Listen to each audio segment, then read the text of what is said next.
the Earth, 25,000. So it's pretty elliptical. That's getting us, everything we do is getting us set up for the translunar injection burn. And so it's getting these burns. It's all converging down to what we call TLI. So we got to get the ecosystem checked out.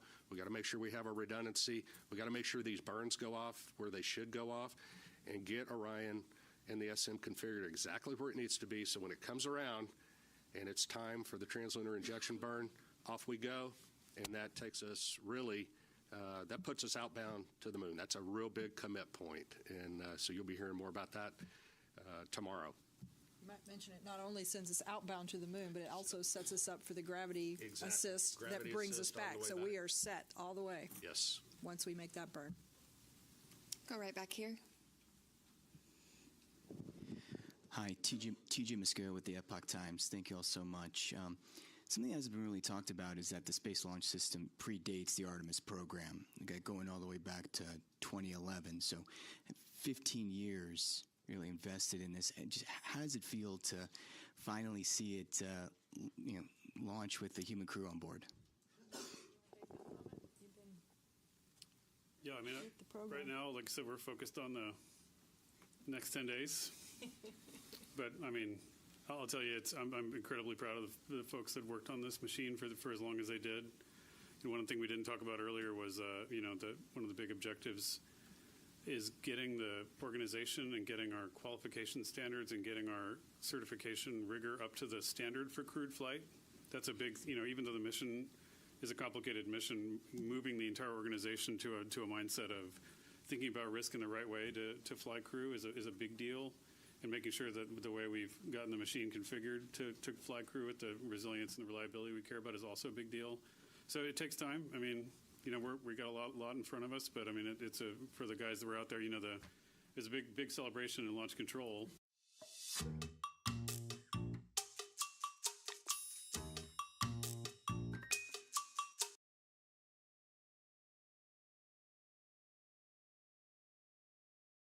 Work on that, but yeah, for them, I could see it on their faces. Jeff.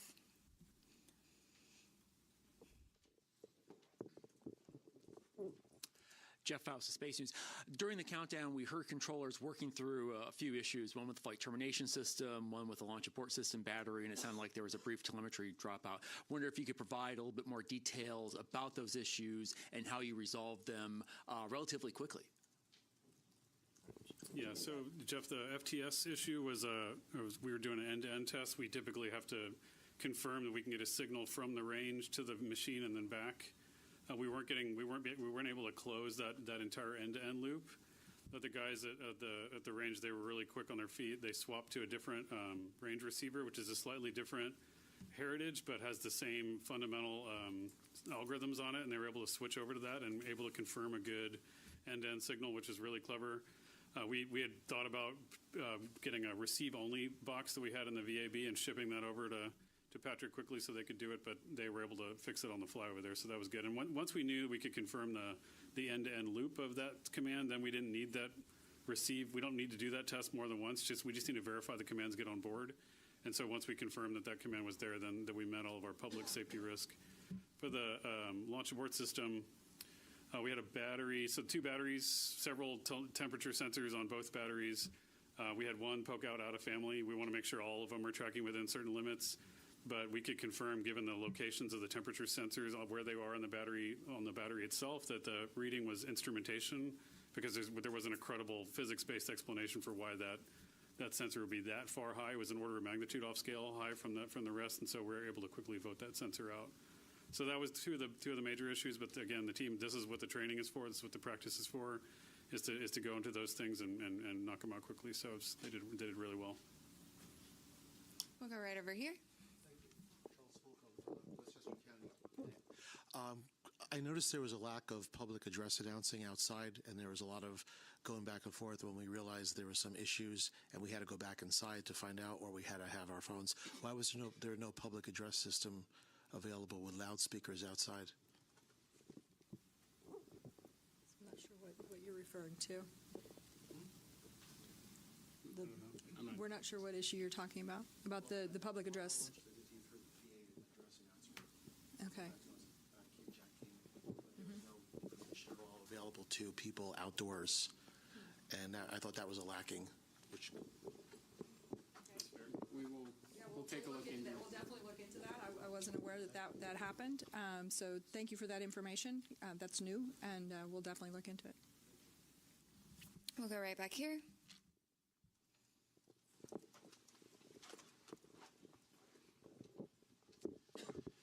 Thomas Moore, Sky News. Administrator Isaacman, as a fellow astronaut, what were your feelings watching your crew rising above Pad 39B? And do you feel that extra sense of responsibility for the crew as they head further into space?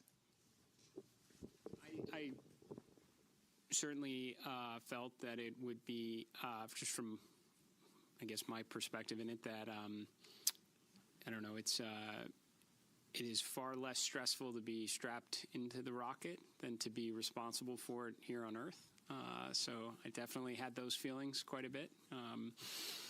But, you derive a lot of confidence from the process that leads up to this moment. I mean, literally the army of people that came together across NASA, all our contractors, all our partners to prepare for this, every step that leads up to it. This is what I, was really honestly going through my mind through it, is all the testing that goes into it, the integrated testing, the flight readiness review, everything that goes into a flight readiness review. Not to mention you have a truly exceptional crew up there that have been training for years on this. That gives you the confidence to undertake this mission, especially knowing the implications that it is part of a much bigger program. This is America and our partners' return to the moon, and we're trying to do it this time to stay. So, incredibly important mission. Certainly felt the pressure of it, but it was relieved, based on the confidence we have in the team here at NASA and everyone who contributes to it. Thank you for the question. We'll come right up here.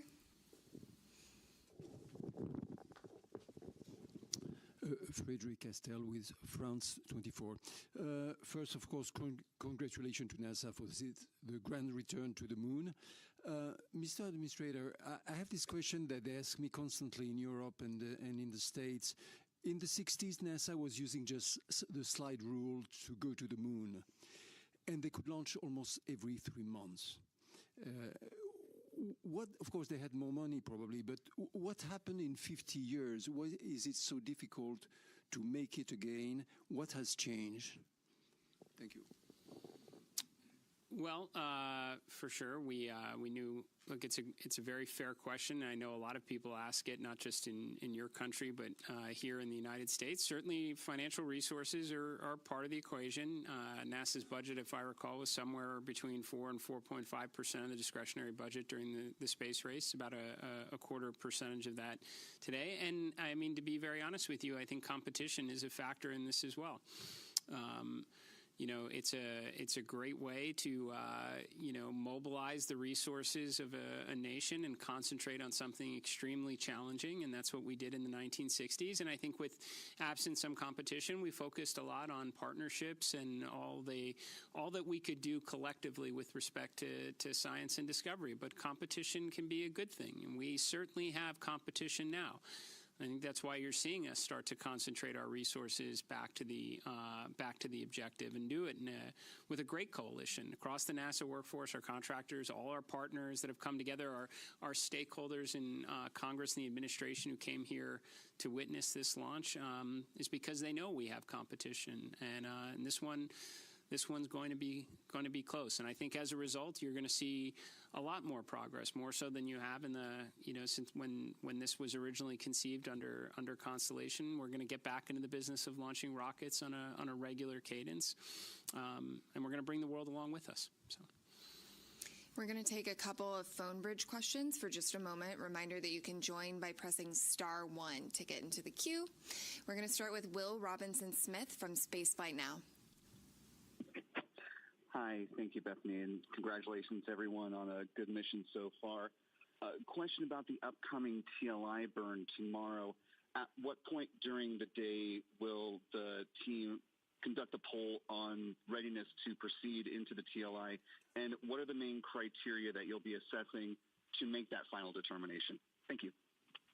Okay, well, the TLI burn actually happens about the time that launch happens, so it's 1 day into the mission. So tomorrow, Eastern time, would be about 6:35-ish.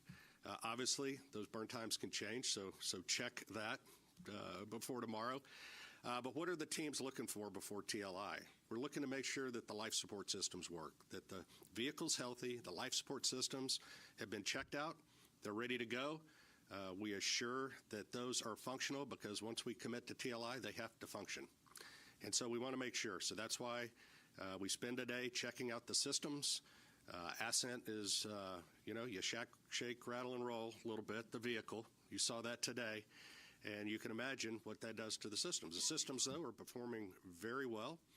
We anticipate that they continue to, but we want to get some track record on them before we do that. We also want to make sure we have redundancy in the system for comm, for environmental life support, propulsion, those type things before we embark on that TLI mission. So that's what the mission control team in Houston will be doing tomorrow. Jeff Radigan and his team, as the lead flight director, will be well into that. The teams are well versed on it. They have trained for it.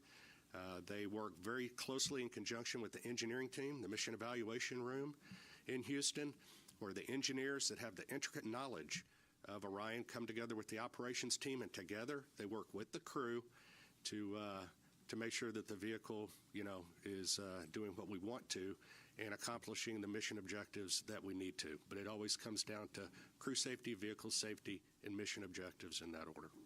And might also mention, as those teams are checking out all of those systems, there will also be a meeting of the mission management team that's led by John Honeycutt, whom I think many of you have seen before, and they'll be meeting tomorrow afternoon to hear all of the results from what's happened over the last day in preparation to make the decision on whether or not we proceed with the TLI burn. We will next go right back here to Manuel. Thank you so much. Manuel Masante with Exploración Espacial. I understand that the CubeSats are going to be deployed like 5 hours into the flight. Is there any chance we're going to see live images of the deployment? And then when is the crew, I know they're super busy right now, but when are they going to start using the flywheel machine? On its way to the moon when everything is So, more like... The second question was to do when they start doing the manual as far as... Flywheel machine.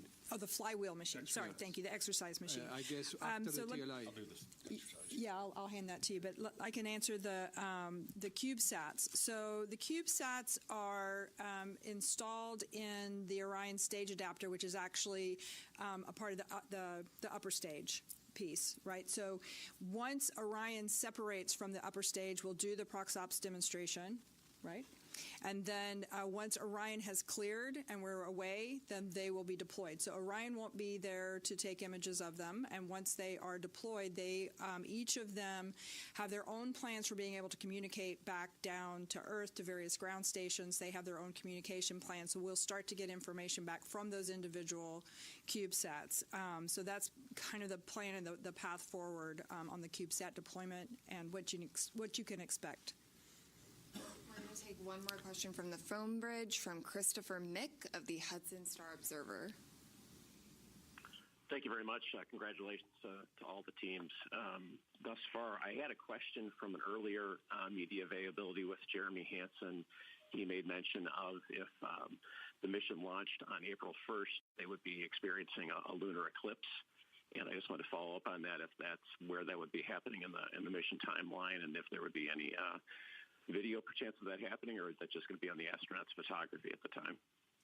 So you may have to answer the question on whether or not there'll be the availability of what kind of real time. I'm not sure what we'll have there, but the crew will get to observe the eclipse.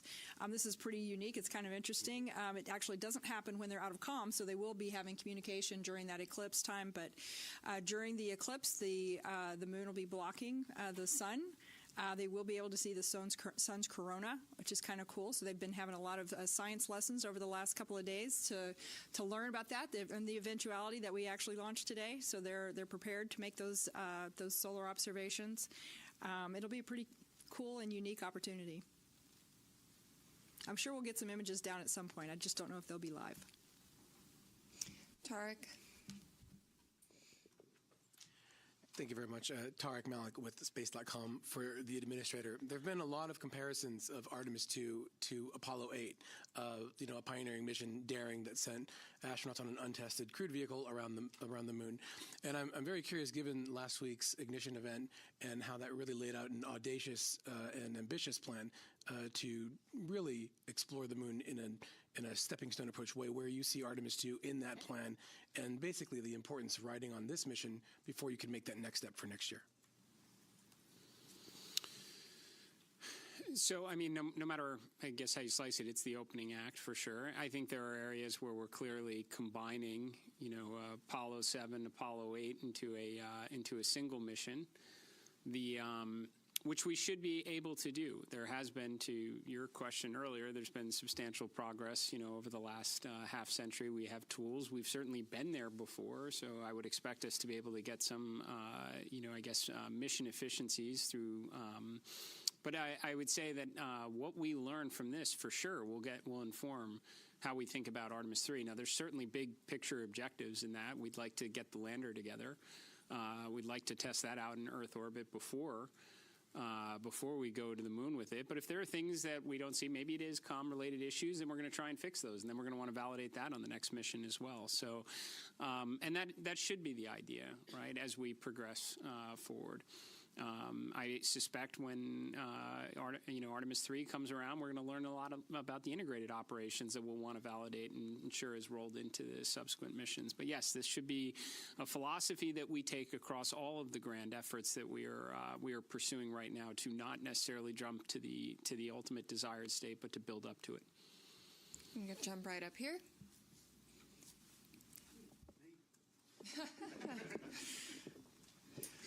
Hi, Richard Hollingham, BBC Future. Related to Apollo 8 in a way, really. I just wondered what plans had gone into a new Earthrise image. A lot has gone into the aspirational nature of this mission. Have you a plan? I assume you have a plan. What is the plan? Oh, go ahead. I do know that the teams have been looking at what the opportunities might look like. They've looked at the different launch dates, and so I know that they're really going to try to make that happen. I can't give you a confirmation on that yet, but stay tuned.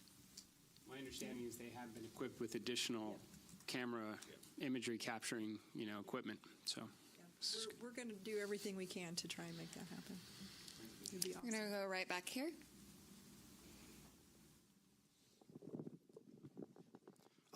Thank you.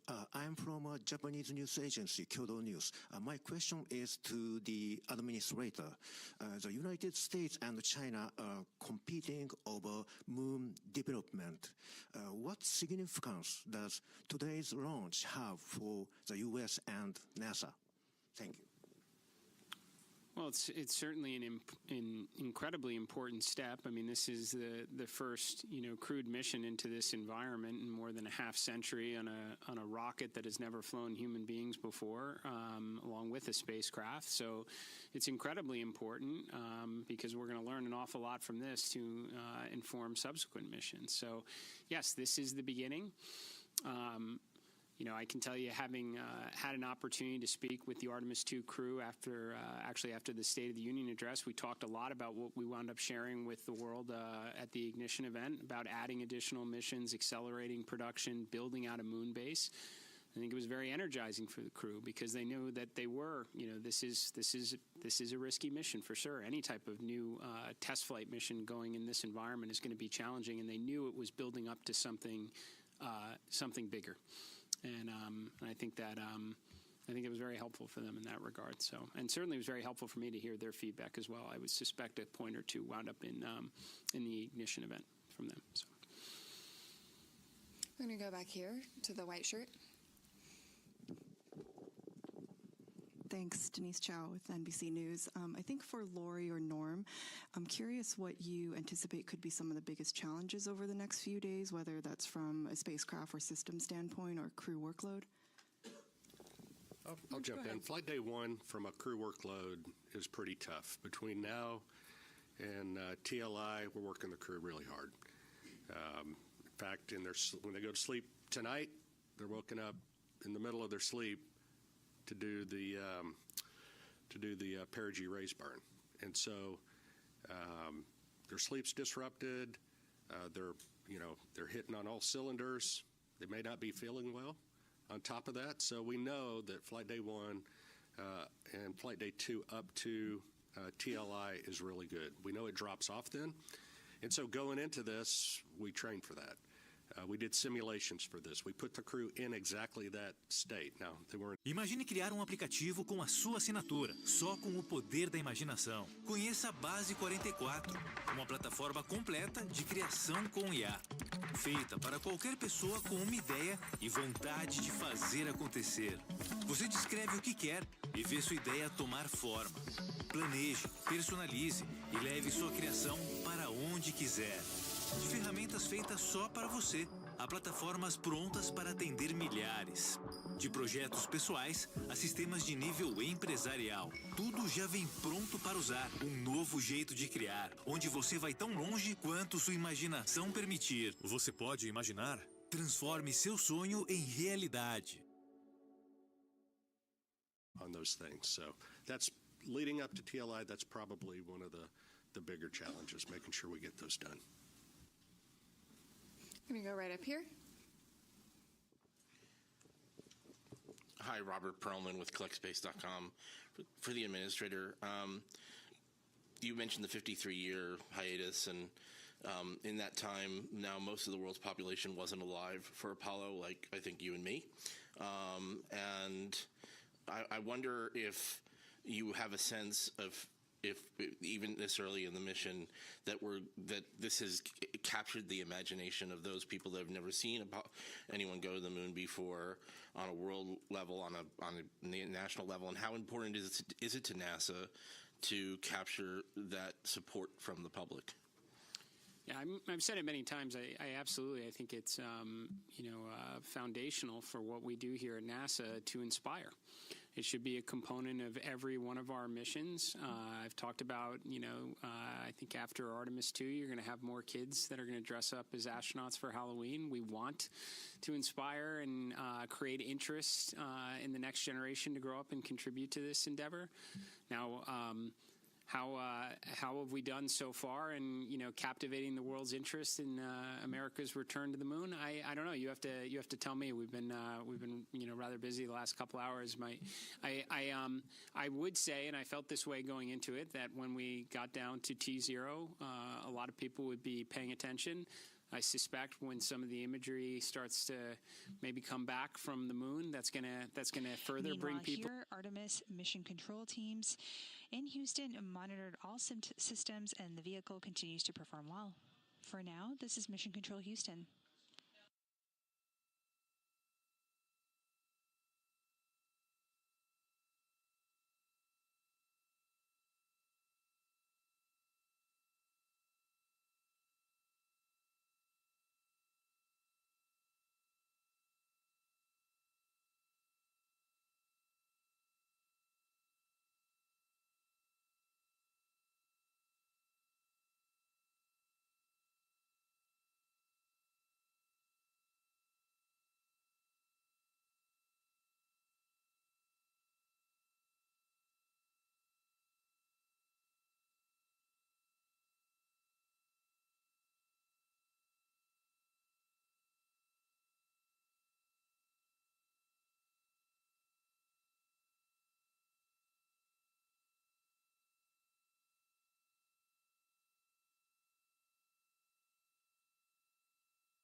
Would need to happen so for one that of the scenarios that would have led to that is if for some reason during the launch that the SLS did not quite deliver us to where we needed to be, or the upper stage didn't deliver us to the orbit that we needed to be in. That would have been one of the scenarios.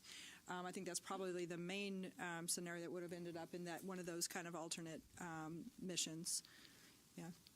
But I don't think we're going to need to worry about that, hopefully. But the other thing is, if for some reason we're able to stay, but we're not able to do the TLI burn, we would stay in Earth orbit. So there's a couple of scenarios where that could happen. We're right back here. Hi there, Joey Vars with the Gabber for anybody. In the weeks leading up to the launch, we were talking about some of the distance records and altitude records and speed records that would be achieved that were contingent on the specific day and time of launch. I was wondering if we had a better concept of what those might be now that we are successfully off the ground. Thank you. Norm has that data for you. Well, based on the predicts right now, assuming all the burns go as planned and the timeline is executed as we think it's going to be, it'll be on flight day 6 at an MET of about, 18 hours, 18 and a half hours. And again, check that as we get closer because burn durations and things like that matter. But that's where we will exceed or beat the Apollo distance record, or at least that's where we believe that's going to happen. So that'll be an exciting day, and we'll stand by to see what transpires. You're right here. Hi, I'm Hanju Yang from Kunmin Daily in South Korea. And first of all, congratulations on today's successful launch. And my question is for administrator. And this mission also carried a Korean satellite on board. From your perspective, why does a crewed lunar mission like Artemis II matter not just for United States, but for the global community? I think we say often that when we undertake these type of endeavors, we never go alone. We go with our international partners. We have a Canadian Space Agency astronaut that's on board this mission. We are carrying a lot of CubeSats from our Artemis Accords partners, and we are going to continue to do this going forward. JAXA is contributing a pressurized rover, a major contribution to our efforts of having an enduring presence on the lunar surface itself. The Italian Space Agency, just a few days ago, we signed a memorandum of understanding for a habitation module on the surface of the moon, a component of the moon base. And to be honest, it was also a key component to the ignition event from last week. Half of the Artemis Accord partners were present. We spent a good portion of the second day talking together, recognizing that some of our partners can make contributions like a pressurized rover or a habitation module, and many others are going to work with their academic institutions and universities for science instruments that could wind up on the Phase 1 component to the moon base itself. So, or interesting tech demonstrations. This is something that NASA is extremely proud of, and will continue to do so as we continue to press forward under this program. So.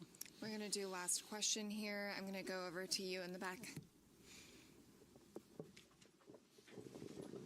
It's Paul Brinkman, Aerospace America. Can you just talk a little bit about the propellant loading this morning? Was it flawless? Were there any leaks detected? Was it a repeat of the wet dress rehearsal? Did you learn anything? Yeah, go ahead. I think it went extremely well. What I heard this morning, and Amit may have an update from later, but some of the leaks that we'd seen of the hydrogen during the tanking for the hydrogen, we saw leaks below 1%, which was significantly lower. Again, the seals that we replaced seemed to perform extremely well. We did a pressure test kind of partway through, and the leak went up to about 1.4%. Still, well within the constraints, which 16% is the bound that we have. So I think it performed extremely well. We actually, I think, finished the tanking early, from what I understood. So I think it went extremely well. So again, the seals that we had replaced out at the pad after wet dress number 1, I think that was proved to be very successful. And with that, thank you all for coming out and covering humanity's return to the moon. Stay tuned for updates on NASA's social channels, including our continuous coverage on YouTube and NASA Plus. Go Artemis. Thank you.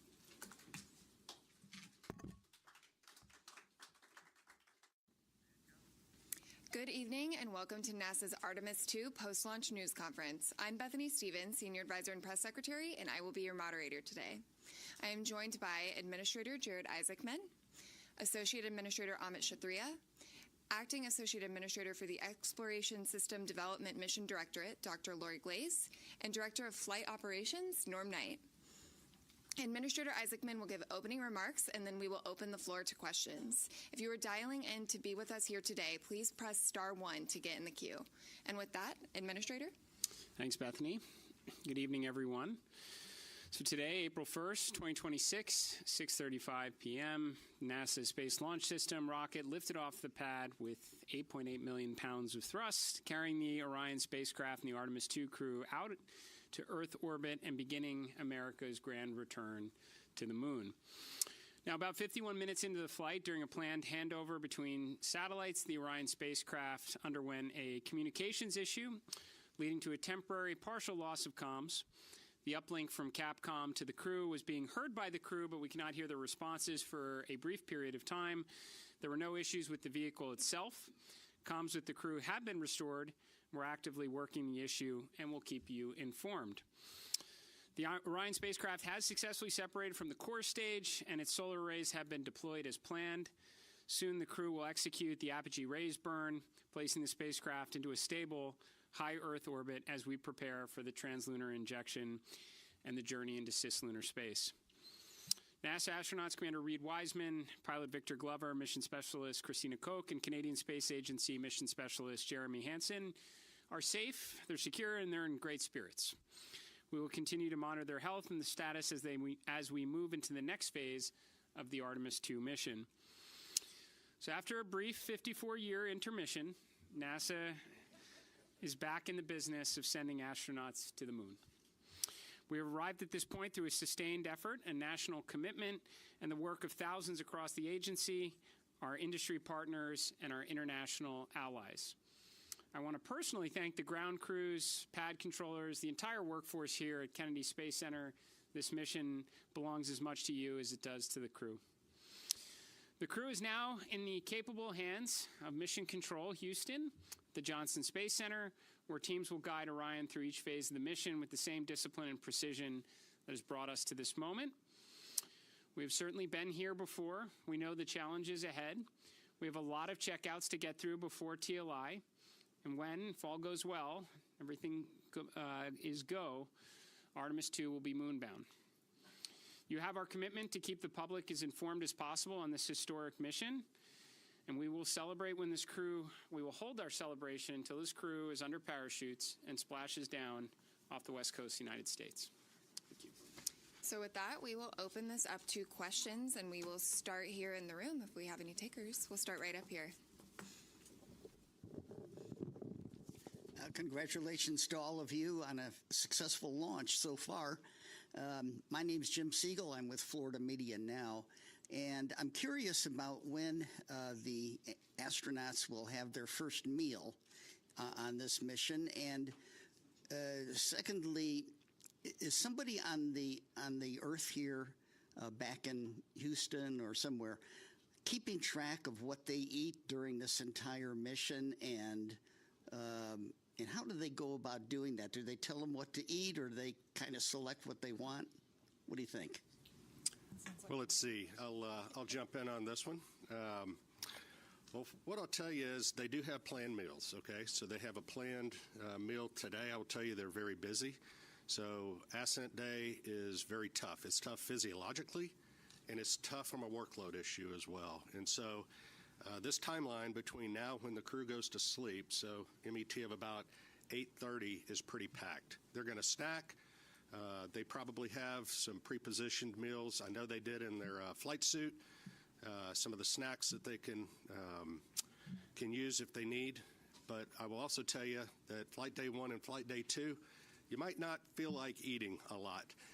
And that's just part of it. Your body is acclimating to 0G. Your physiology is transitioning from a 1G environment to 0G, and it takes a little bit of adapting. So right now they're working hard.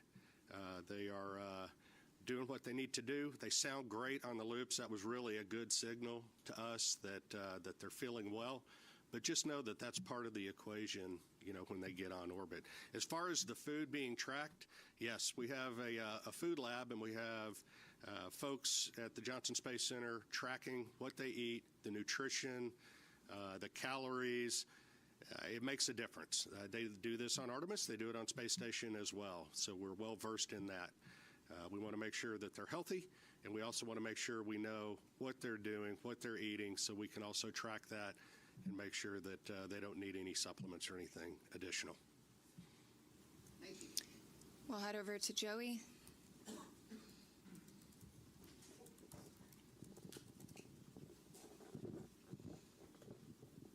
Thanks, guys, and congrats on a clean launch so far.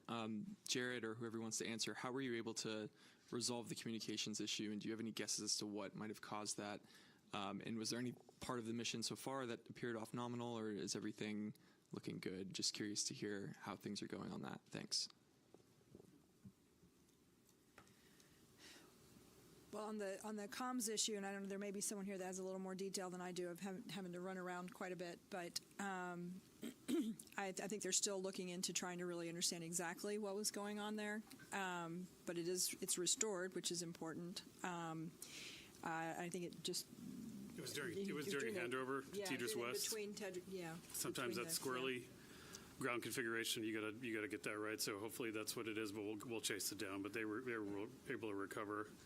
They had intermittent forward and return links, so the burns that they needed on board it was never an issue. It was unusual for it to be dropped out for a couple minutes. So that's what we're telling you. We had a controller issue with the toilet when they spun it up, so we got to work through that. That's going to take maybe a few hours to troubleshoot. So there was also a water tank valve. There's 4 water tanks on Orion. There's a crossover valve that connects the 2 gangs of tanks. It's supposed to be open to ensure maximum flow. It was closed during ascent. When you shake the thing, things like that happen. So they're going to reset the valve. And then they had a recurrence of on Artemis 1, we had a latching current limiter failure on a piece of electronics, a transient failure when it gets exposed to radiation. They took 1 hit of those. We took about 24, 25 of those during Artemis 1. Again, normal, the onboard fault detection cleans that up, but we're just getting started, Joey. Right, this flight test, and a lot of what we're doing here is exactly this, trying to test out all of the things that require the crew interaction, right? And so we anticipate to have a lot of these. Well, that's what we're here for, work through them. Sawyer? Apogee raise burn. We're go. So they're going to stay in space. Sawyer. Thank you, Sawyer Rosenstein, NSF. I noticed that the slide wire baskets happened to deploy during launch. Was that something that was expected? And can you give any initial reports, at least what you've seen from the cameras, of how the mobile launcher is doing, given the hope to be able to quickly turn it around? Yeah, Do you have something on the baskets? I can talk about the turnaround. The baskets they're supposed to get out of the way. That's part of the plan. So otherwise they take plume loads, and we don't like that. So I can tell you on the mobile launcher, our team has already been looking at a lot of the imagery that we have that was taken both during and after and assessing that, trying to get the condition. We've got teams, I believe, going out there. They might already be out on their way to take a real look. Some of the good things that we've seen relative to Artemis 1, one of the issues we had was that the water that was supposed to be spraying down the launch pad, so that there were some issues there that didn't happen. We saw a lot of corrosion. The water was working, so Com a Infinite Pay, você pode ter crédito em segundos para investir no seu negócio. Quanto mais você vende, maior a chance de liberar crédito direto pelo app. E com a maquininha Infinite Smart, você tem taxas a partir de 0,75 no débito, já com recebimento em um dia útil e Pix grátis ilimitado. Compre já a sua maquininha Infinite Pay. After Artemis 1, trying to harden the systems so that we can turn it around faster. We do anticipate there will be some items that will need to be replaced. It's a pretty violent environment, but we're hopeful that that's minimized, and as soon as we have more information on that, we'll definitely let you guys know where we stand and how quickly we think we can get it turned around. Thanks. Lauren?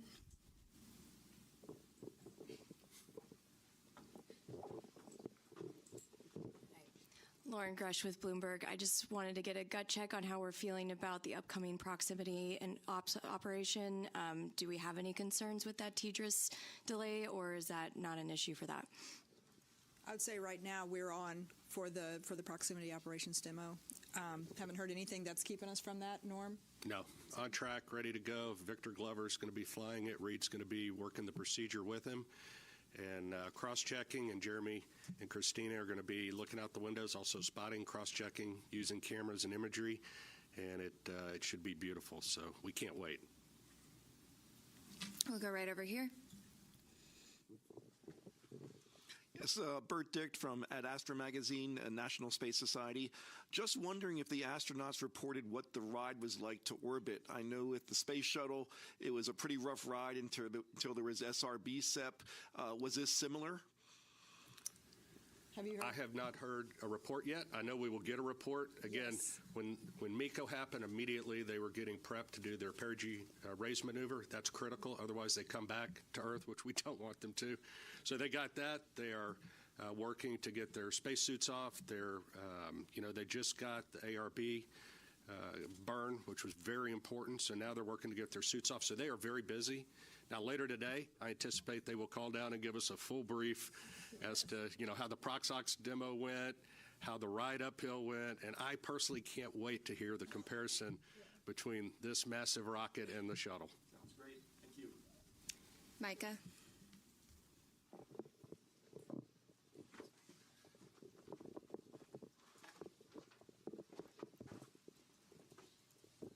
Thanks, Bethany. Micah Maidenberg, Wall Street Journal. Maybe for the administrator, I'd like to ask you, I know we're early on here, how you're thinking about success for this mission, defining success, a lot of tests ahead,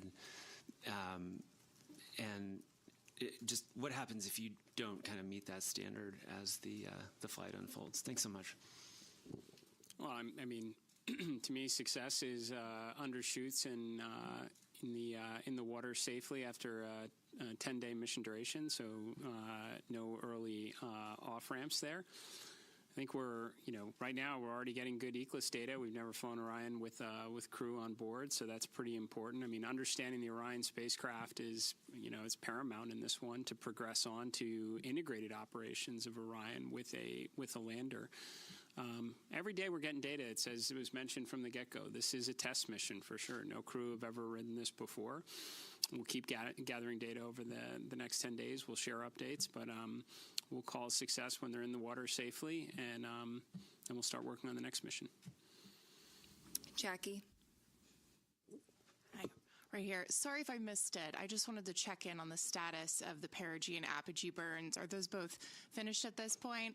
And then I also wanted to check how the best way to explain to the audience why we're doing that apogee raise maneuver and why we go into that high Earth orbit. Thanks so much. Do you want to take it? I mean, I can certainly say we completed the perigee raise maneuver. That was done pretty quickly, as you heard, and the apogee raise burn should have already happened. That should have been happening while we sat here. They were getting ready as we were walking in. And then if you want to talk maybe about the rest. So we go into a high Earth orbit. Roughly, the perigee is about 1,000 nautical miles, rough, give or take, of the Earth, 25,000. So it's pretty elliptical. That's getting us, everything we do is getting us set up for the translunar injection burn. And so it's getting these burns, it's all converging down to what we call TLI. So we got to get the ECLIS system checked out. We got to make sure we have our redundancy. We got to make sure these burns go off where they should go off and get Orion and the SM configured exactly where it needs to be. So when it comes around and it's time for the translunar injection burn, off we go. And that takes us really, that puts us outbound to the moon. That's a real big commit point. And so you'll be hearing more about that tomorrow.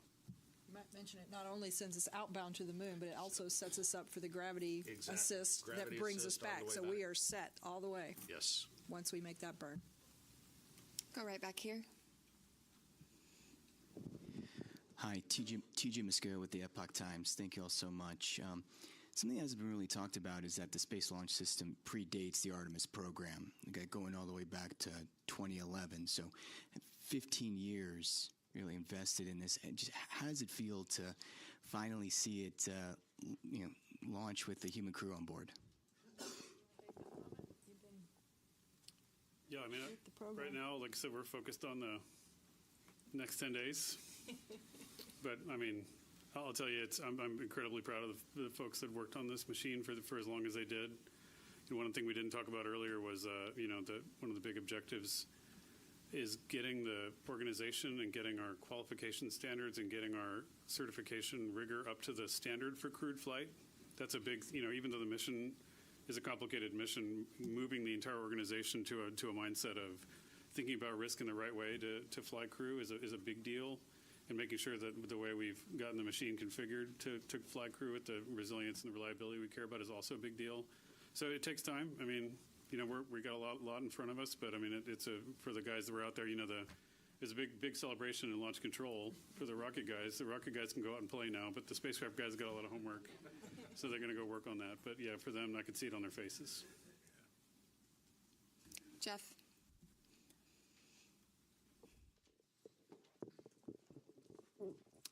Jeff Faust of Space News. During the countdown, we heard controllers working through a few issues, one with the flight termination system, one with the launch abort system battery, and it sounded like there was a brief telemetry dropout. Wonder if you could provide a little bit more details about those issues and how you resolved them relatively quickly. Yeah, so Jeff, the FTS issue was we were doing an end-to-end test. We typically have to confirm that we can get a signal from the range to the machine and then back. We weren't able to close that entire end-to-end loop. But the guys at the range, they were really quick on their feet. They swapped to a different range receiver, which is a slightly different heritage, but has the same fundamental algorithms on it, and they were able to switch over to that and able to confirm a good end-to-end signal, which is really clever. We had thought about getting a receive-only box that we had in the VAB and shipping that over to Patrick quickly so they could do it, but they were able to fix it on the fly over there, so that was good. And once we knew we could confirm the end-to-end loop of that command, then we didn't need that receive. We don't need to do that test more than once. We just need to verify the commands get on board. And so once we confirmed that command was there, then that we met all of our public safety risk. For the launch abort system, we had a battery, so 2 batteries, several temperature sensors on both batteries. We had one poke out of family. We want to make sure all of them are tracking within certain limits.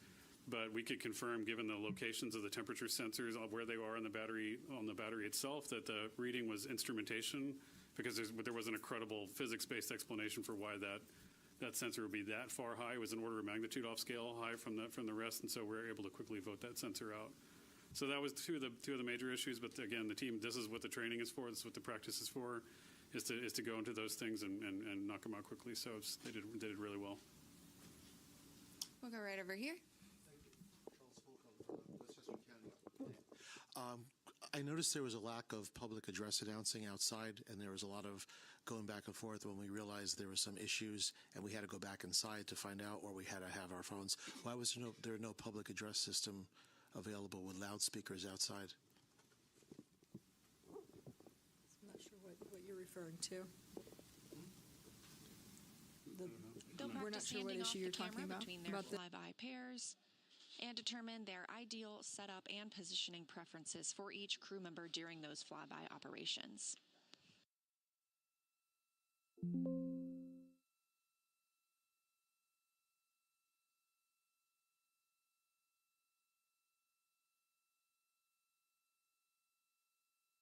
We also have a Deep Space Network Emergency Communications Development Flight Test Objective timeline for today.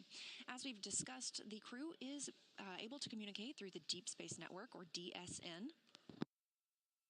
This is the first crew in over 50 years to be using the Deep Space Network to communicate back to Earth. They were on TDRS, or Tracking Data Relay Satellite Systems, for a brief time yesterday afternoon as they were near our home planet. But the farther they get away, the more reliant we are on the Deep Space Network. This Emergency Communications Development Flight Test Objective, or DFTO, has the crew perform a checkout of the emergency communications system while connected to the Deep Space Network. Of course, there will not be an active emergency for the communication system at that time. This is giving us an opportunity to check out that system.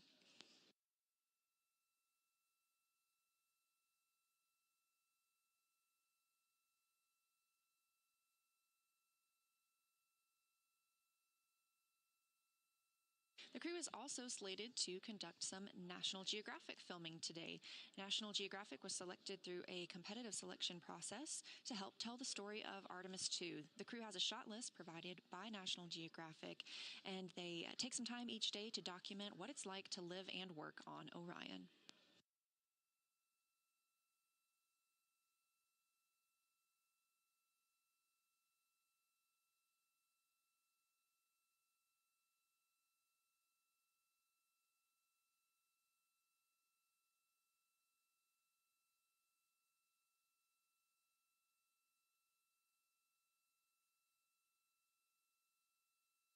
Later today, we also have 2 crew members timelined to activate and check out some of the medical diagnostic devices that we are flying on Orion. That includes the blood pressure monitor, thermometer, stethoscope, and otoscope.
Passe mais credibilidade nas conversas com clientes usando o Gmail.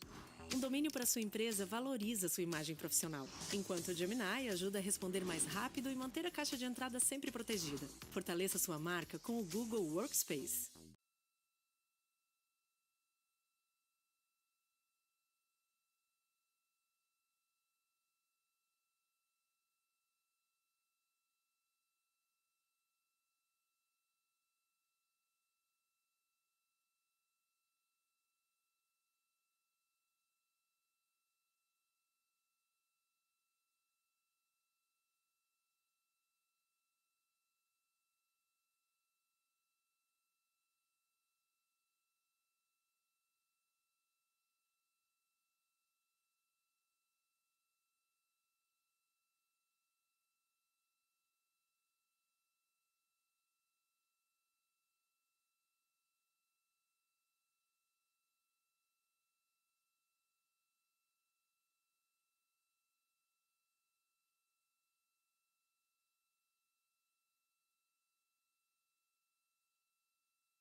This is Artemis Mission Control. Now, 1 day, 19 hours, 3 minutes mission elapsed time. You're looking at a live view from the Orion spacecraft back at all of us on Earth. This camera is mounted on one of Orion's 4 solar array wings. These are some of the same cameras that we'll be using when we fly by the moon on flight day 6 to give us views of the lunar surface.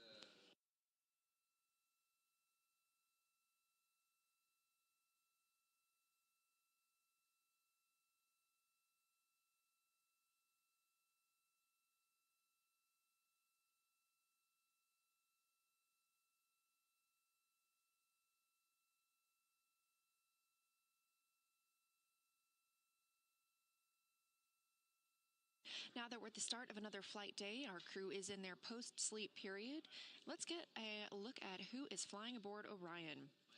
Artemis II Commander Reed Wiseman is a Baltimore native who has flown in space previously as a flight engineer for Expedition 41 aboard the International Space Station. That was from May through November 2014. A total 165-day mission during which he and his crewmates completed over 300 science experiments. They also set a milestone for station science by completing a record 82 research hours in a single week.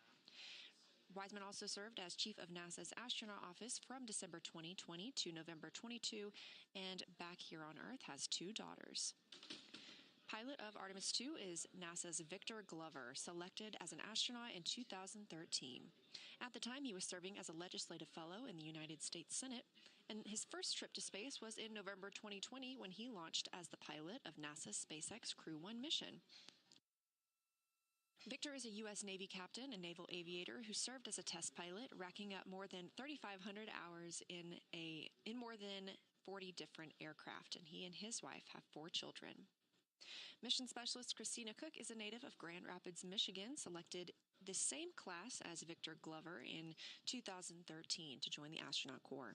She served as a flight engineer on the space station from March 2019 to February 2020, during which she set a record for the longest single space flight by a woman, totaling at 328 consecutive days in space. She also participated in the first ever all-female spacewalk, and before becoming an astronaut, she helped build space science instruments and led scientific field work. Her hobbies include surfing, rock climbing, community service, yoga, travel, and photography, and she is certainly getting a chance to practice that photography on this mission. First-time flyer and Canadian Space Agency astronaut Jeremy Hansen is flying to the moon as a mission specialist on the Artemis II mission. The London, Ontario native was selected as an astronaut in 2009 and since then has worked as a Capcom at NASA's Mission Control Center here in Houston. Capcom stands for Capsule Communicator. That's the single voice you hear communicating with the astronauts in space. He also participated in training exercises like living on the ocean floor off the coast of Florida for 7 days, all to simulate deep space exploration. And in 2017, he became the first Canadian to lead a NASA astronaut class. Jeremy and his wife have 3 children. That's who's flying aboard Orion. Again, this camera coming from the spacecraft. On the left side of your screen, you can see the European service module, just the bottom portion of that, and the OMS engine, the Orbital Maneuvering System engine. That engine alone provides 6,000 pounds of thrust, and that's what we used yesterday during the 5-minute and 50-second burn, the translunar injection burn that committed the astronauts to their lunar trajectory. They will fly around the moon on flight day 6 and splash down in the Pacific Ocean on flight day 10. That OMS burn is not intended to be used again. For all of these orbital trajectory correction burns, again, targeting the first one of those today at 5:49 p.m. Central Time, exactly 23 hours after the translunar injection burn, the spacecraft will use the reaction control system thrusters. These allow for much smaller, finer maneuvers, and that will only be an 8-second burn, helping the crew maintain their trajectory around the moon.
Where you see a live view of Orion on the left side of your screen. On the right side, we have a visualization that helps track where the spacecraft is. This is called ARO, Artemis Real-Time Orbit website, and you can visit this anytime for yourself at nasa.gov/trackartemis.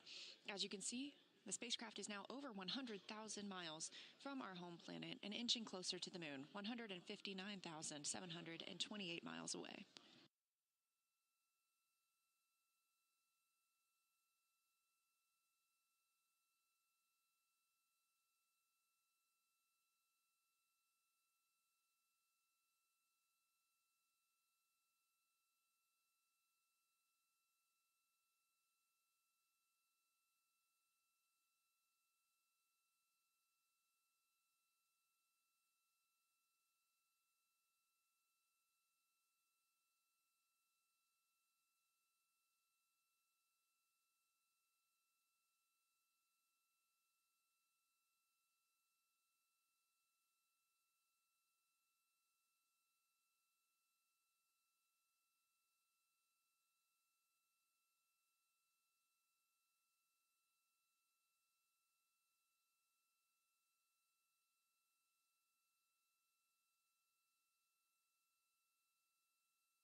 This is Artemis Mission Control at Johnson Space Center in Houston, Texas. Again, on your screen, getting a live view from Orion, looking back at all of us here on Earth. Now, 1 day, 19 hours, coming up on 18 minutes into the Artemis II mission. In about 45 minutes, actually just a little less than an hour, the crew will have their daily planning conference where we hear them discuss the day with the flight control team here on the ground. Additionally, some of the team members or the crew members will take their pulse ox using the pulse oximeter measurement. And some of the crew members will even get to conduct their private family conferences. The crew has not gotten to speak with their families directly just yet, and so this will be the first time during the mission that they'll be able to call down with video and speak to their friends and family. Of course, as those conferences are private, we won't be able to air those, but we are excited for the crew.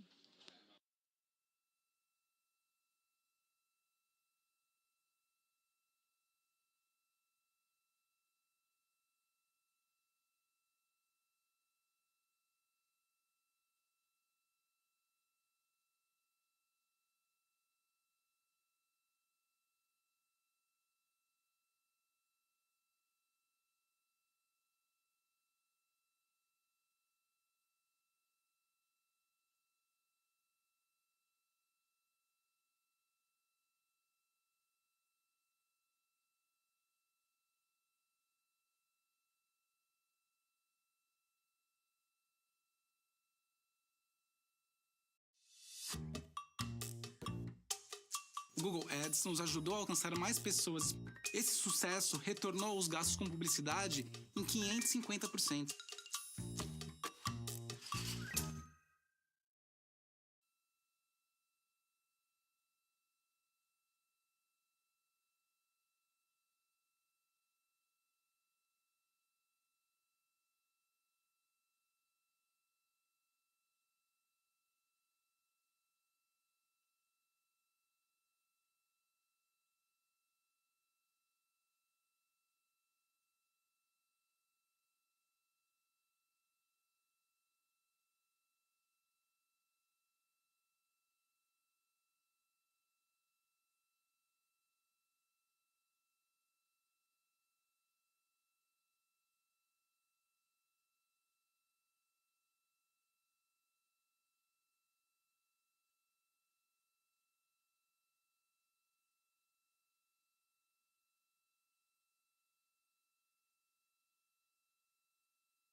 This is Artemis Mission Control at Johnson Space Center in Houston, Texas.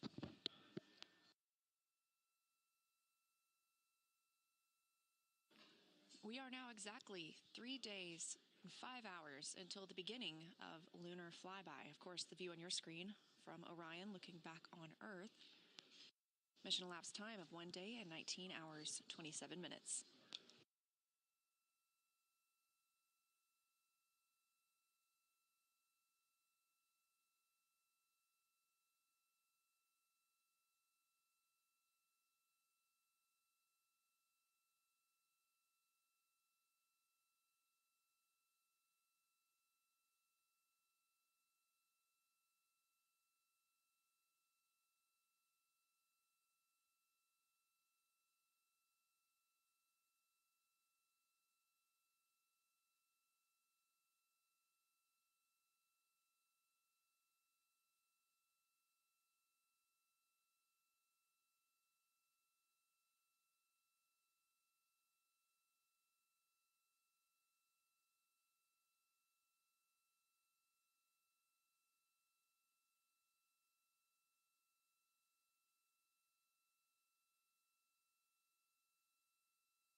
Here in Mission Control Houston, and specifically the Artemis Flight Control Room, Jeff Radigan is the lead flight director for the Orbit 1 shift, which is on console right now. Every flight controller monitors a different system aboard Orion, and they are beginning to prepare for the daily planning conference that they will hold with the crew.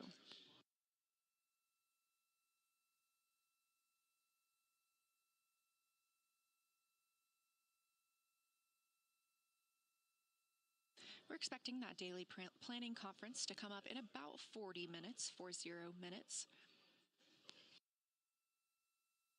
During that time, teams on the ground will report the status of the vehicle and any activities the crew needs to be aware of as they move throughout their day.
You're looking live at a view from Orion on the Artemis II mission, now over 104,000 miles away from Earth, 158,440 miles away from the moon.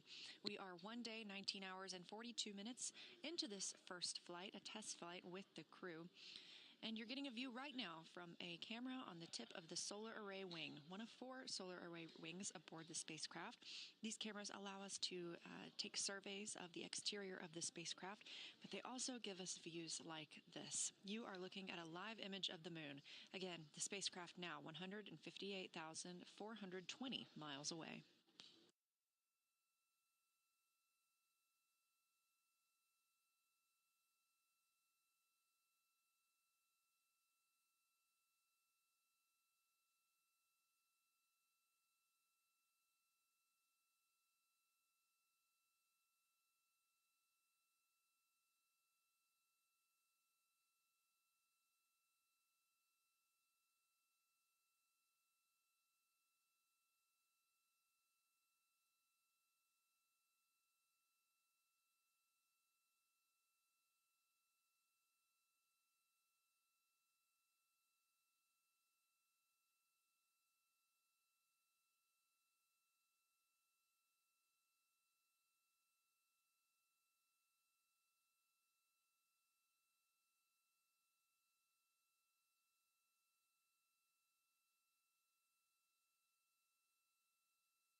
This is Artemis Mission Control here at Johnson Space Center in Houston, Texas. And as we enjoy this view from outside of Orion looking toward the moon, inside Orion, our 4 crew members are still in their post-sleep period.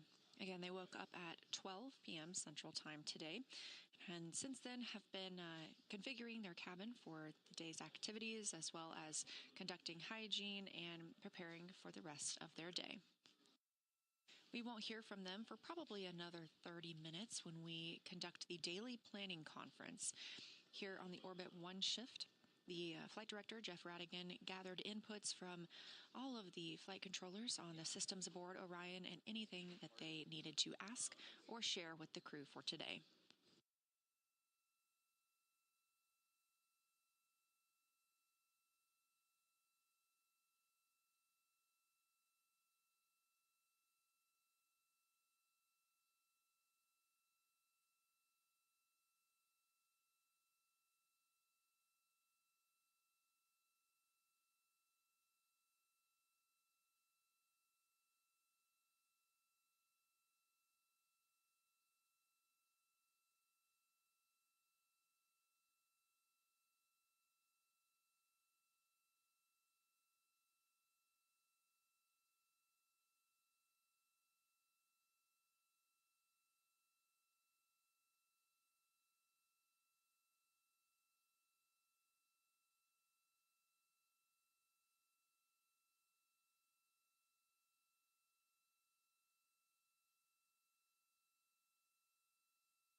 Houston integrity stowage question.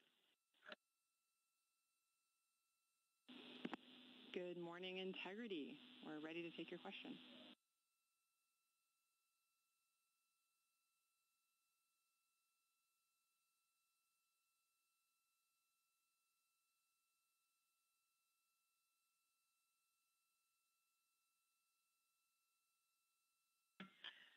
Good afternoon to you, Chris. I think it's afternoon there. We were wondering if we could get some help finding the electric shaver. That's right, Christina. I think we're in afternoon here in Houston time. I'm keeping Orion time myself. And we will get a location for you to look here shortly.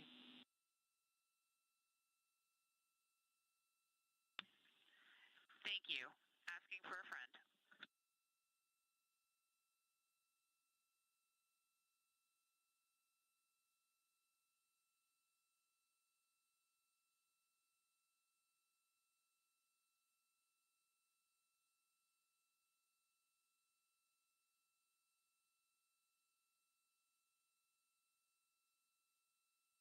This is Artemis Mission Control in Houston, Texas.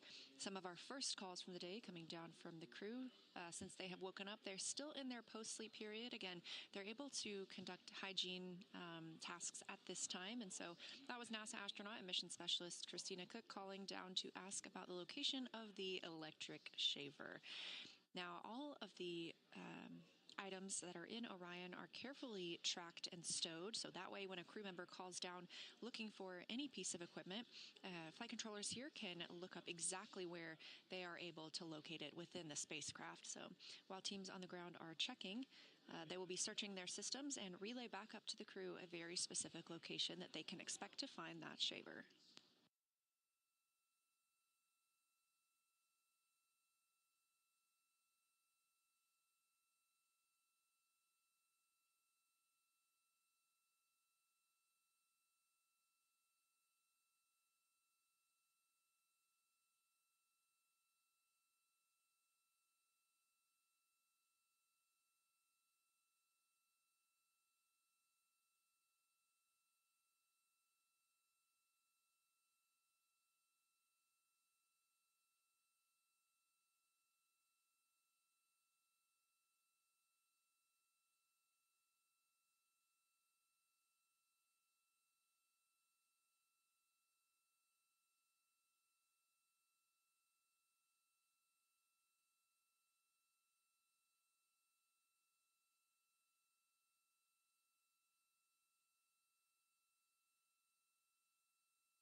Integrity, Houston, with a possible razor location.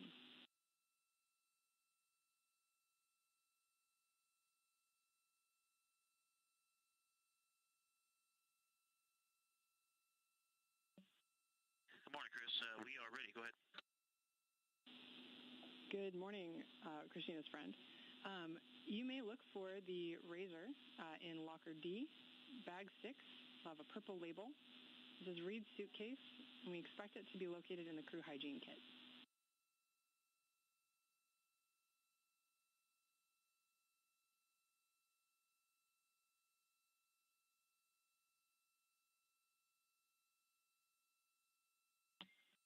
Okay, we copy that. Thank you, Locker D, Bag 6, and we will find you. Appreciate the help.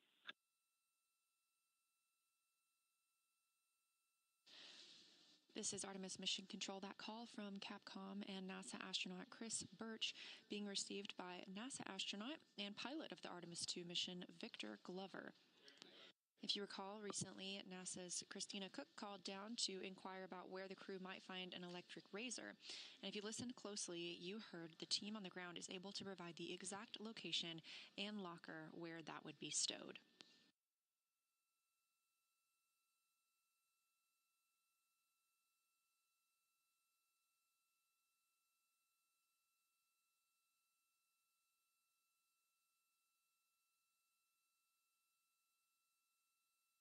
The astronauts are still in their post-sleep period. Houston Integrity, we only have it temporarily positioned, but would you like to come on board for DPC here in a few? Good morning. Yes, absolutely. We would love that.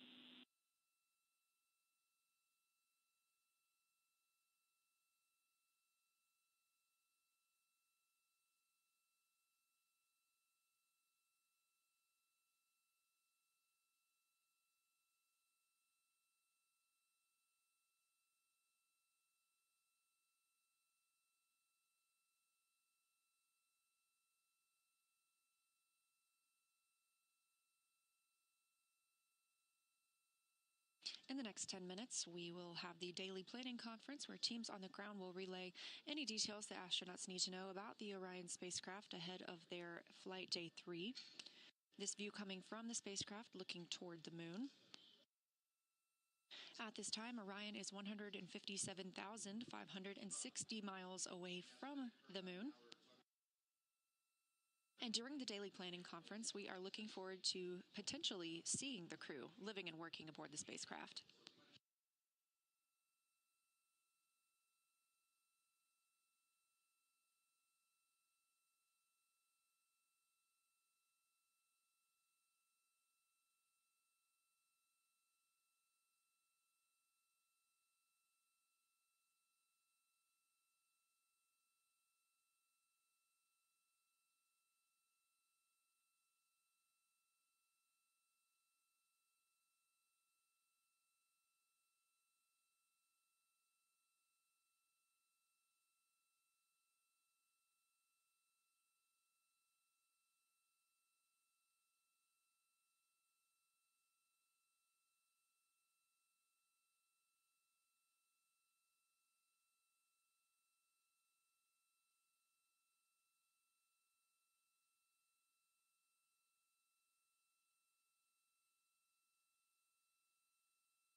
Integrity crew, Hello, Ted. we This are is now Beth on board. here at the Great to NASA see you Johnson guys. Space Center. How do you hear me? Fantastic. Yes, this is the main Copy those feed and thumbs. only Great feed to that see will you be guys. providing Good audio morning. to the conference.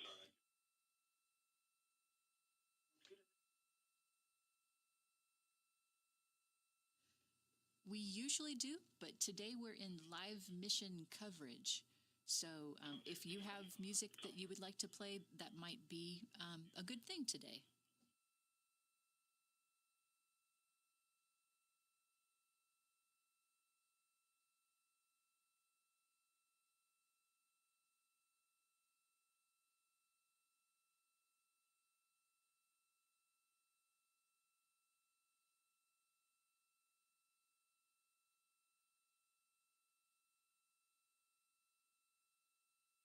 You're getting a live look inside the Orion capsule at our 4 Artemis II crew members, now 106,000 miles away from Earth. We are standing by for their daily planning conference, where teams on the ground will be relaying up information for the crew as they start flight day 3. From left to right, we have NASA astronaut Christina Cook, Reed Wiseman, Victor Glover, and on the far right, Canadian Space Agency astronaut Jeremy Hansen.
As we get a look inside Orion, a little scene setter for you.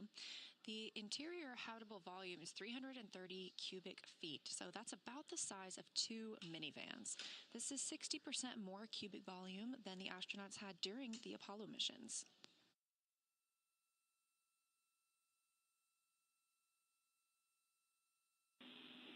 Integrity, small request. If you could tilt the camera down slightly towards the lockers. We have a great view of Christina and some of the boxes up above.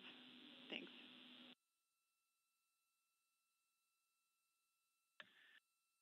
Yeah, no problem, Chris. I did not mount it. I just kind of friction fit it, and I'll get a better spot for it later today, and we'll get a more permanent mount going. Sounds like a great plan. Thanks.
Good morning, Integrity. We are so happy to be on board with you today. You guys look great. That cabin config looks amazing. We would love to be on board as much as possible today. We'll stop streaming for the family conferences, but would request to come back on board afterwards to share your mission with the world. I have quite a number of topics for you today. I'll start with trajectory. We are actually going to continue evaluating the need for OTC-1 based on the small magnitude of the burn. We'll have an update for you later. A couple of vehicle statuses. In order to address what we saw last night with the small increase in ox tank pressure accompanied by a small decrease in the ox helium tank pressure, we did to do some troubleshooting, we closed the valve ox helium ISO 1. You can see this on the top left of your prop ohms plus X page. We're continuing to look at that. Don't have a full story for you yet.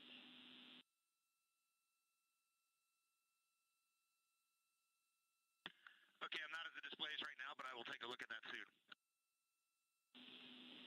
Great. And then just a reminder for the memorized response for the manifold run box, plus X manifold run box fail message we saw last night. Memorized response would be DAP free first, then secure SM prop.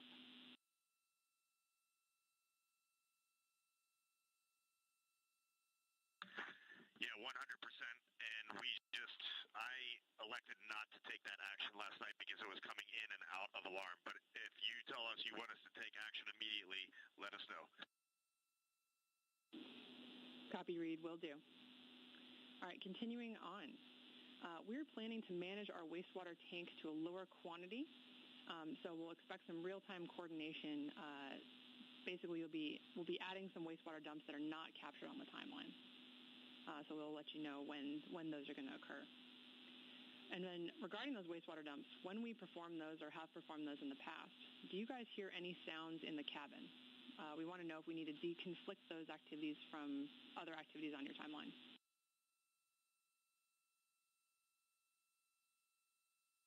No sounds, but it is certainly visible.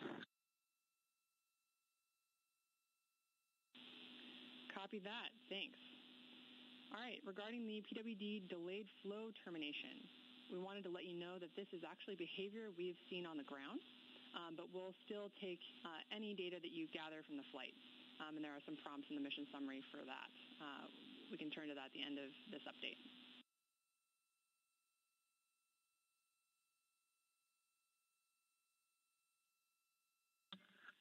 Okay, sounds good. We did figure it was just inherent in the design of the system and the tubing, and it's an efficiency hit and a bit of a cleanliness hit for us, but primarily an efficiency hit.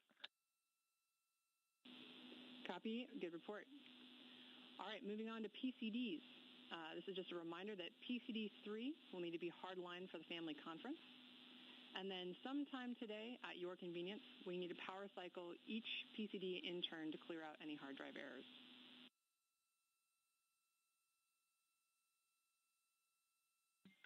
Copy that. We'll get on that after DPC. Great. And then finally, some feedback on science collection. This is the first time you performed saliva collections. Any feedback or concerns you want to pass along?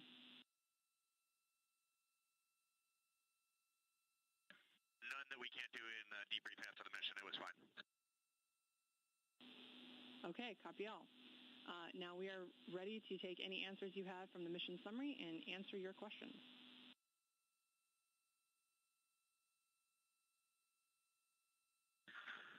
Okay, from the mission summary, question number 1, we are good with PCD 3 for now. Question number 2, we are good with cabin temperature overnight. We might make an adjustment in a day or two, but for now we really appreciate all that help. It's going well. For question number 3, I think we just covered that. It is primary and secondary. For question number 4, we put a lot of thought into that, and we definitely agreed that your method was the best. Ike did a good job putting some towels around the dispenser, and overall, he and Christina had a very good cadence going of doing the fill. So that was about the ideal way to do it. It was not very messy once Ike got it going. And then for question number 5, we would like to just have Christina call you later when she's got some gray space. All right, copy out. Good plan. And one go back on number 3 for the PWD. I think we're all synced up, but that has been since day one. That didn't just start happening. It's just due to the design of the tubing. Yep, copy that clarification.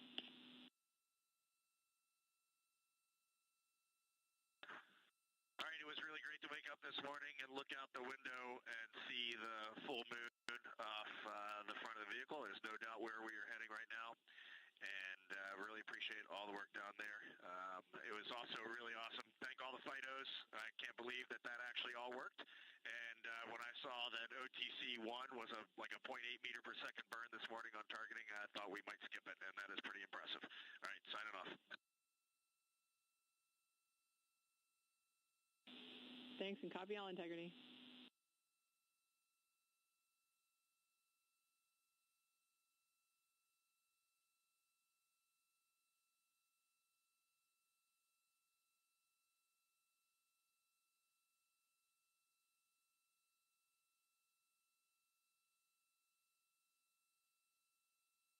This is Artemis Mission Control. That was Capcom Chris Birch here in Houston, Texas. She is also a NASA astronaut, speaking with the crew living and working aboard Orion for the Artemis II mission. We are now 1 day, 20 hours, and 17 minutes mission elapsed time for Artemis II.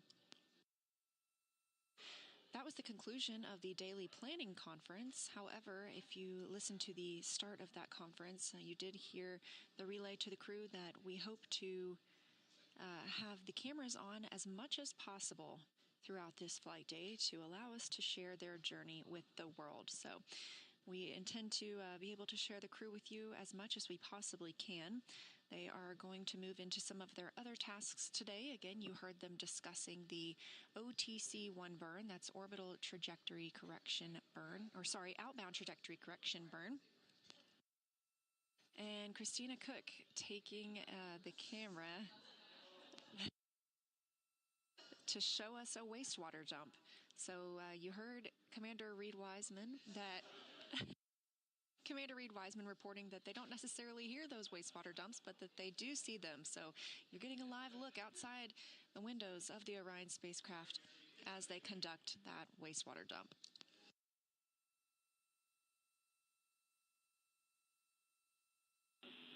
Integrity, we copy that successful wastewater dump.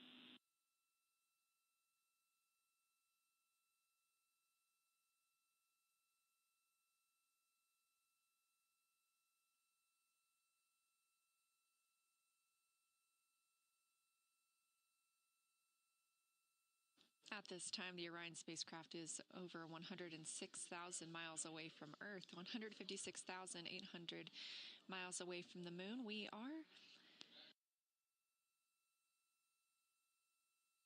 are moving along with the crew's day. We intend to see them quite a bit, but we are going to not have views for a very short time as they are going to be speaking with their families.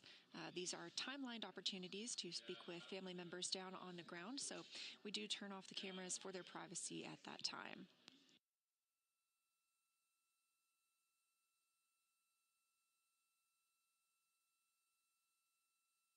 As we were discussing the outbound trajectory correction 1 burn, it was timelined for 5:49 p.m. Central Time, exactly 23 hours after yesterday's translunar injection burn.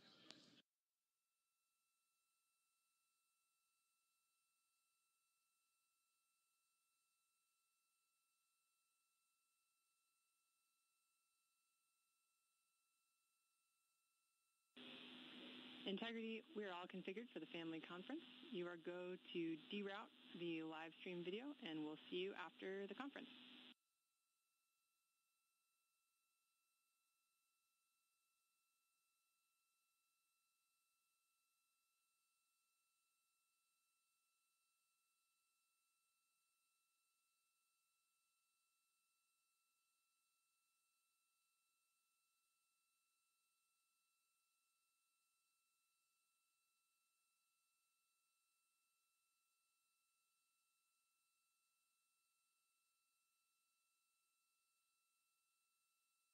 As we mentioned, the crew is getting into their private family conferences, so we are not going to having views inside the cabin at this time, but a pretty good view from one of those solar array wings looking at the moon. Again, about 156,800 miles away from the spacecraft.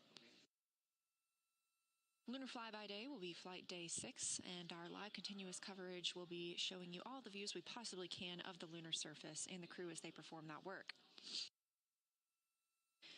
But again, that outbound trajectory correction 1 burn, it is exactly as it sounds. It's to help the crew maintain course for their flight around the moon, and it is a follow-up to the translunar injection burn that occurred yesterday. That would only be an 8-second burn today, so as you heard Capcom Chris Birch call to the crew, it may not even be necessary because our trajectory is so spot on.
This is Artemis Mission Control. We are getting live views from the Orion spacecraft looking at the moon, the destination of the 4 astronauts living and working aboard the spacecraft.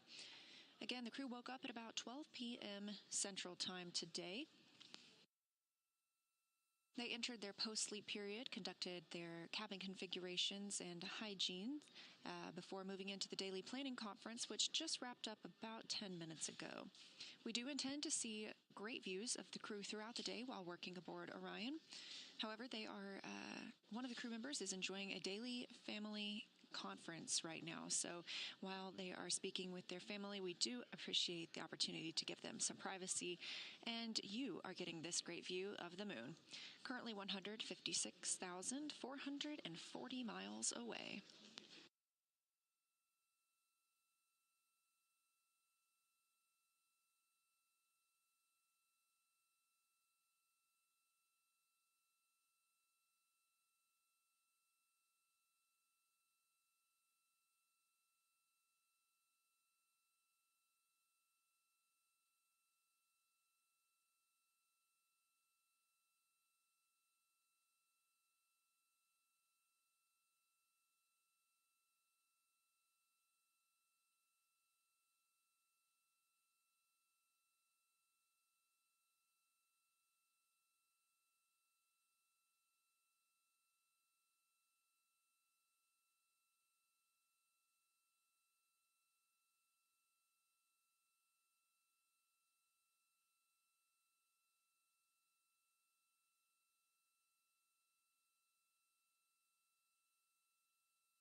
Houston integrity question on grab sample container.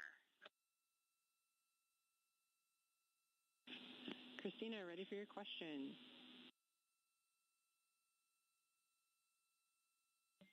Thank you. Do you need me to use a specific serial number or just either? Either is fine. Thanks for checking.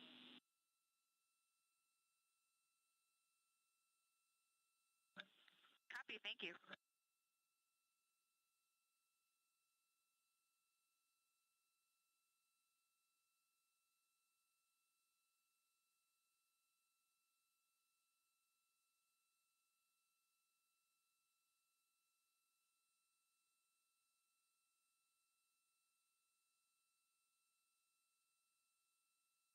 This is Artemis Mission Control. I am NASA PAO Leah Cheshire, joined here by Canadian Space Agency astronaut, Artemis II backup crew member, and a Capcom, Jenny Givens. Thanks for joining us.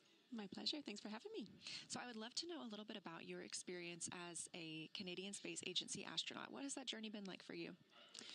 It has been overwhelmingly positive. I mean, I feel very lucky to be in the role that I'm in, but it's just really the honor of my life to work missions like this. Like seeing one of my very dear Canadian colleagues and my other dear friends in space has been pretty phenomenal. So the past few days have been exceptional, but also just to be embedded here at NASA as a Canadian astronaut. We have an excellent partnership and we're boots on the ground here at NASA. And I see every day really the results of what you get when you have a shared mission and you work together, and we just have a really bright future. I feel very positive about being here. I agree. It's very exciting. So you've been training as an Artemis II backup crew member alongside the crew very closely. Can you tell us what that's been like? Yeah, absolutely. It's been a long road. So backup crew members, we're kind of in an interesting spot because we do all of the crew training, and it's a very developmental mission. It's very nascent, so we're still learning. We do a lot of developmental work and contribution. Right there alongside with the crew, there were 6 of us assigned to this mission, and 4 of us are up there now. So that's a joy to see. And as we approach the mission, my work really transitioned to support. So what can I do to get these guys safely off the ground? Andre and I both worked as astronaut support people. You saw Dre strap our crew into the capsule, which was very cool. And now I have the pleasure of sitting in the Capcom console. So supporting them with my training and knowing what they know. And I have a lot of joy every day I see them up there. So it's been great. Fantastic. And you mentioned the Capcom console, so you are going to be our Capcom, our capsule communicator during lunar flyby. Aside from participating in sims, the simulations alongside where the crew is in the simulator, we're here in Mission Control Houston.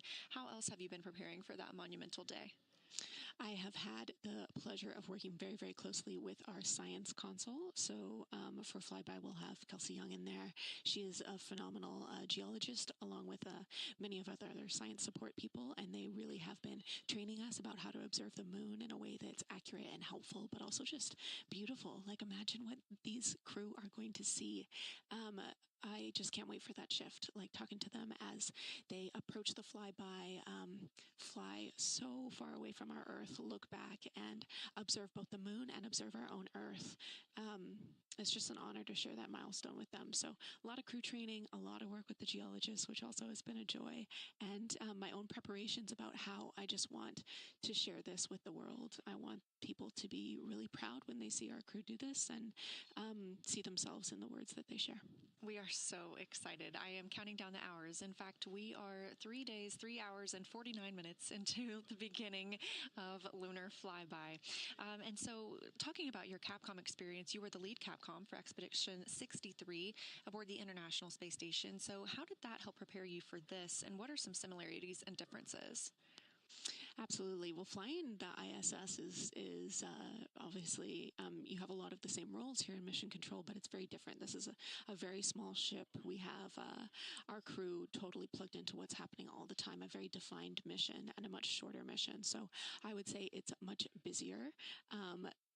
But our ISS training has really equipped us well. So like the relationships that I formed on that increment, I am seeing a lot of those flight controllers in the room with me for TLI. We had the same INCO or like comms controller here, that was a joy. So really relying on the relationships that I formed earlier, that's just paid dividends and has been so positive to see those people shine in their roles. And then you just learn how to talk to your friends in space, and what a cool thing. What a cool thing we get to do. So really we laid the groundwork in a lot of our ISS work for this mission. Yeah, truly an honor. And so before we wrap up, I know you do need to get back to the Capcom console.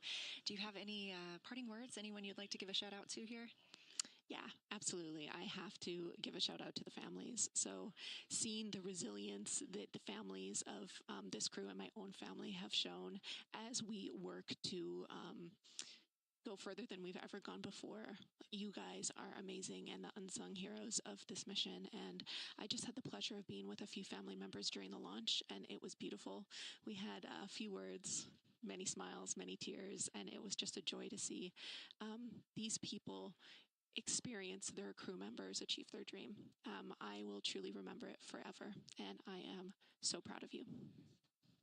That's beautiful. Thank you, Jenny. Thank you for bringing this mission to the world as well. And we are counting down the hours to lunar flyby, but for today, focused on Flight Day 3 and all that the crew has to bring to us. So thank you again. I love it. Let's do it. Thank you.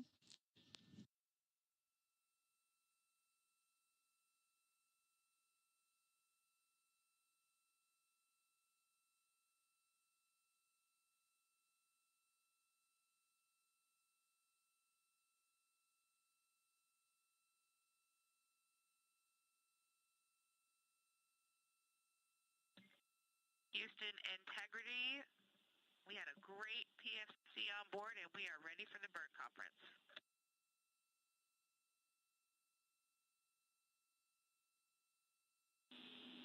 Copy Integrity, great timing. We just finished our discussion about OTC-1. And with such a low magnitude OTC-1 and with a low magnitude OTC-2 with a no perform of OTC-1, we are not going to perform OTC-1. Ground is going to proceed through the OpNav calibration, and then ground will cancel the burn at MET 1 day, 21 hours, 50 minutes after the OpNav pass. How copy?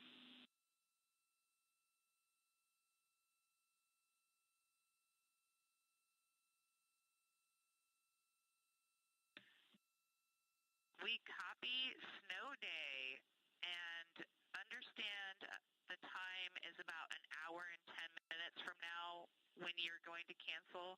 That was something like 21:50. That's affirmed.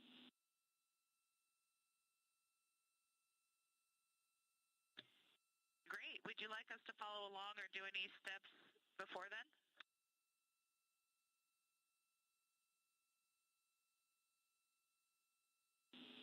No crew action or monitoring required today.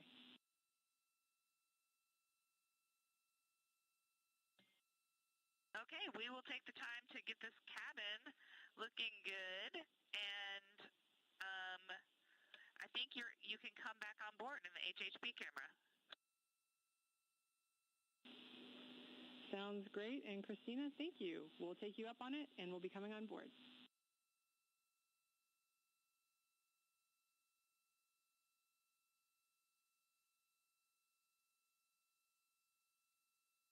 This is Artemis Mission Control, 1 day, 20 hours, and 43 minutes mission elapsed time into the first flight of humans aboard the Orion spacecraft, NASA's Artemis II mission. As you heard that call from the ground to the crew living and working aboard Orion, we will not be executing the outbound trajectory correction burn today. The burn was so small and our trajectory is so precise after the translunar injection burn yesterday at 6:49 p.m. Central Time, there is simply not a need for that OTC-1 burn today. We were targeting 5:49 p.m. Central this afternoon for that burn, but as you heard from the ground, they will be the ones sending that cancellation, and therefore the crew will not need to take an action, and as Christina Cook calls it, have a snow day.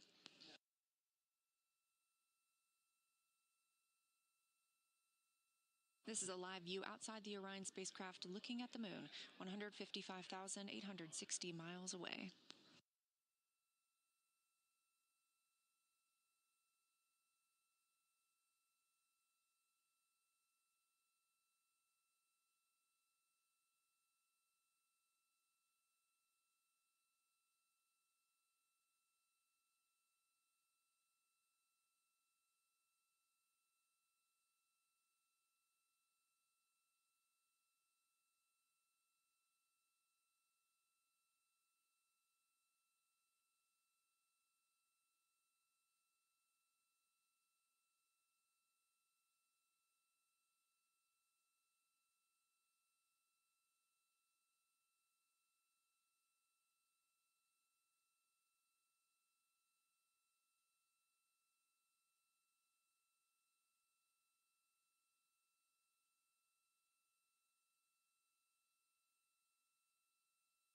We are about 10 minutes away from a mission briefing here at Johnson Space Center in Houston, not with the astronauts, but instead with NASA leadership.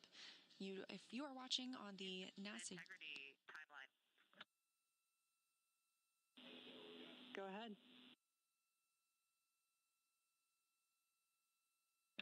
Hey, Chris. Reed is complete with his EMER mask deploy for the spare mask.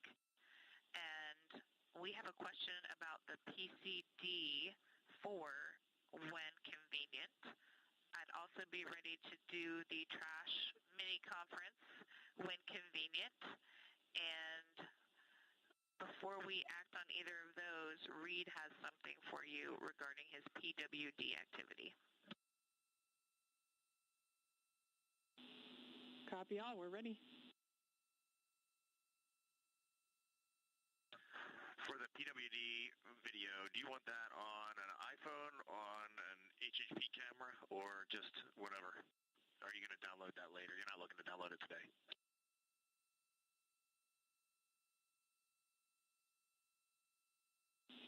Reed, we are not planning to download that video during the mission, so dealer's choice.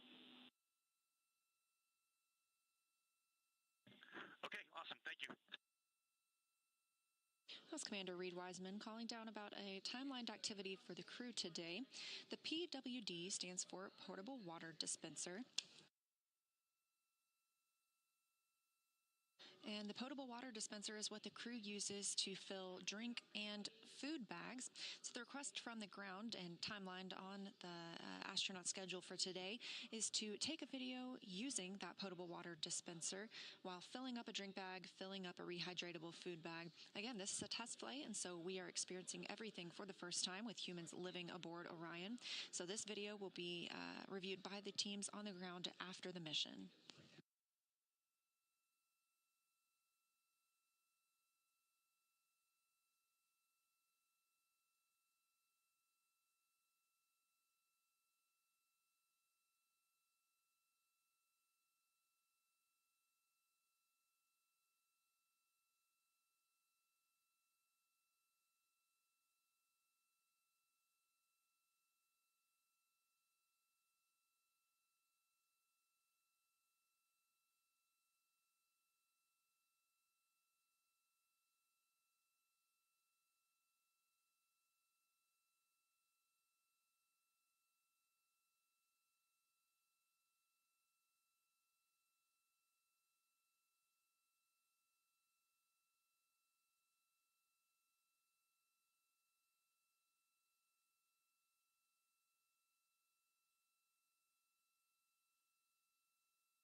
Again, we are about 7 minutes away from a news conference here at Johnson Space Center in Houston, Texas.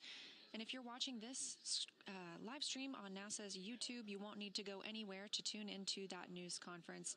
However, if you want to continue watching this mission coverage, we do have a second stream of views available on NASA's YouTube. So you can just back out of this stream, click on that other one, and we will continue providing views of the crew and commentary here in Artemis Mission Control.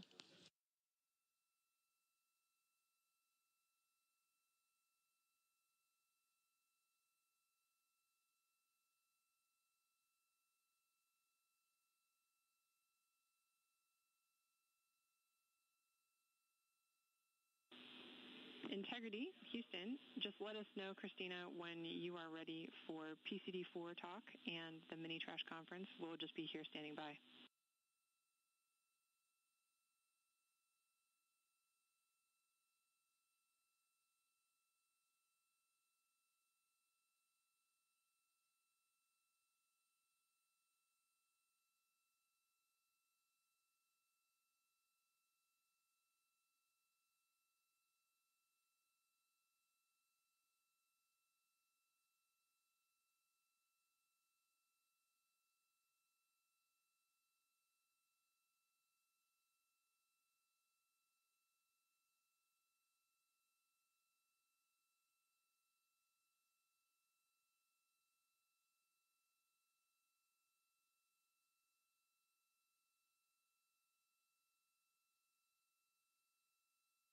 I'm ready, Chris. Go ahead.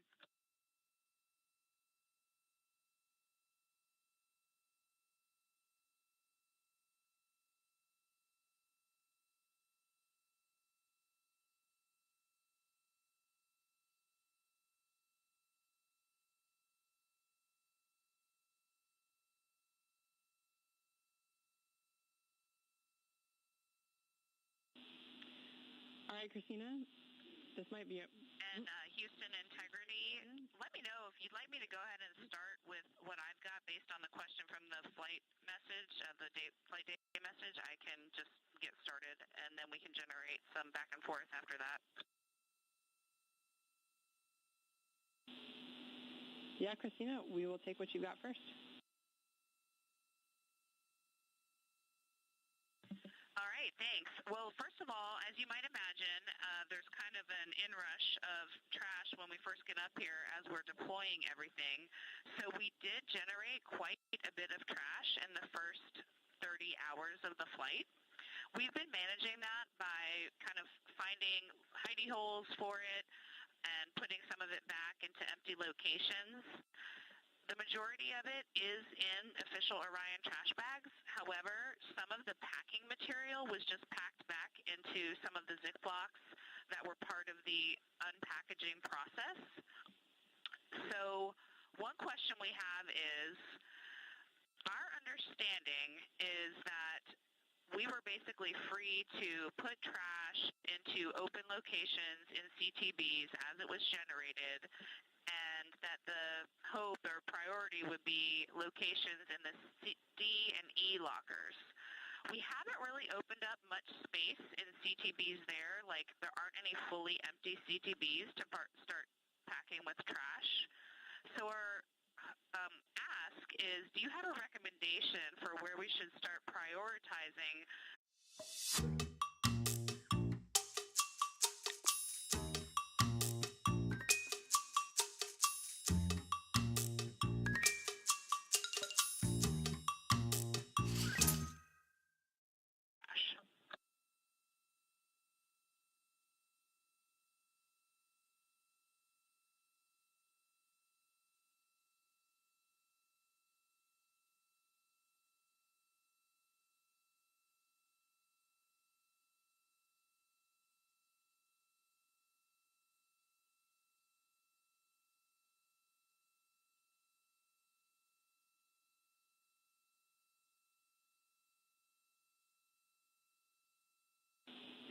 All right, Christina, we were just talking a little bit here. We do have a location, a desired location for this trash, and recognize I'm directing you towards a place we said we haven't deployed much already, but we have some items for you to take out. The location will be Locker D, Bag 1, Yellow Label. We'll pull out a couple of items. I'll get those to you shortly, but that should alleviate enough space to put about 3 trash bags in that location.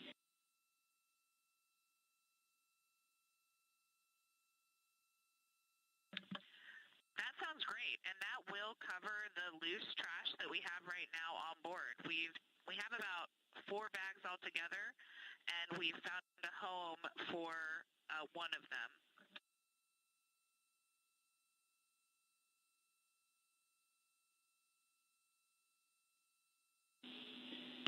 Christina, that sounds good. And I have a couple comments about the uphill garment trash that we have when you're ready.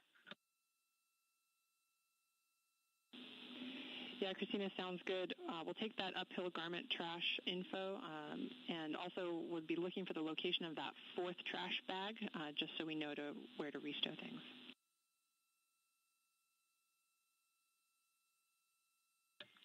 Okay, perfect. The uphill garments, so the comfort garments, we put into the Flight Day 1 clothing bags. So we basically just swapped the locations as we changed into our Flight Day 1 clothing, and we restowed it into the locker that they came out of. Additionally, into that locker, we have our mag trash. It is currently double Ziploc bagged, but it is not in an Orion trash bag. And we'd prefer to keep it that way because we have all 4 single Ziplocked mags with their odor absorption sheets in one big Ziploc, so the 4 of them together would not fit in an Orion trash bag.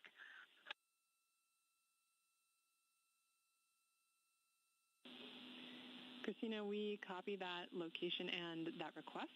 We're going to assess and let you know if anything needs to change.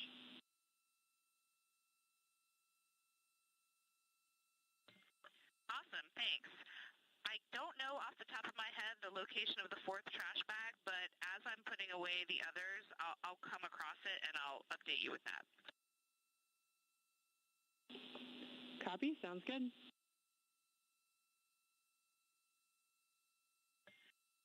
Another question when you're ready. Go.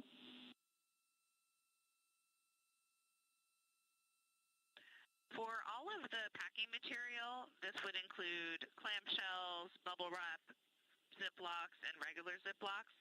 We basically feel like our training was that we didn't necessarily need to keep the regular Ziplocs, but that it would be good to keep clamshells or any designated unique Ziplocs that are padded for restow. So wanted to double check this understanding and get any guidance if we should do it differently. But again, what we're doing is keeping clamshells, keeping any unique bubble wrap Ziplocs. We're keeping them with Apologies to interrupt the crew aboard the Orion spacecraft, but if you are watching on NASA's YouTube, stay tuned. We are expecting our news conference to begin momentarily.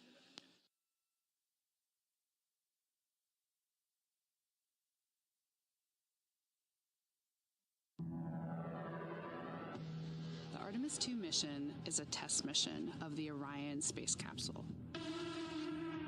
Artemis II will be the first time we put humans on this rocket. We're going back to the moon because it's the next step in our journey to Mars. We were always going to the moon. Pushing ourselves to explore is just core to who we are. That's a part of being a human.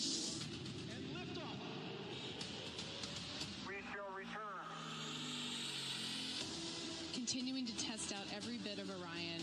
Coming back to Earth, 7 miles a second. When humanity sets big goals, we can bring together genius from around the world. You have the best people on planet Earth putting this vehicle together. That's what's up. To innovate for the benefit of humanity and to inspire the world through discovery. And here we go.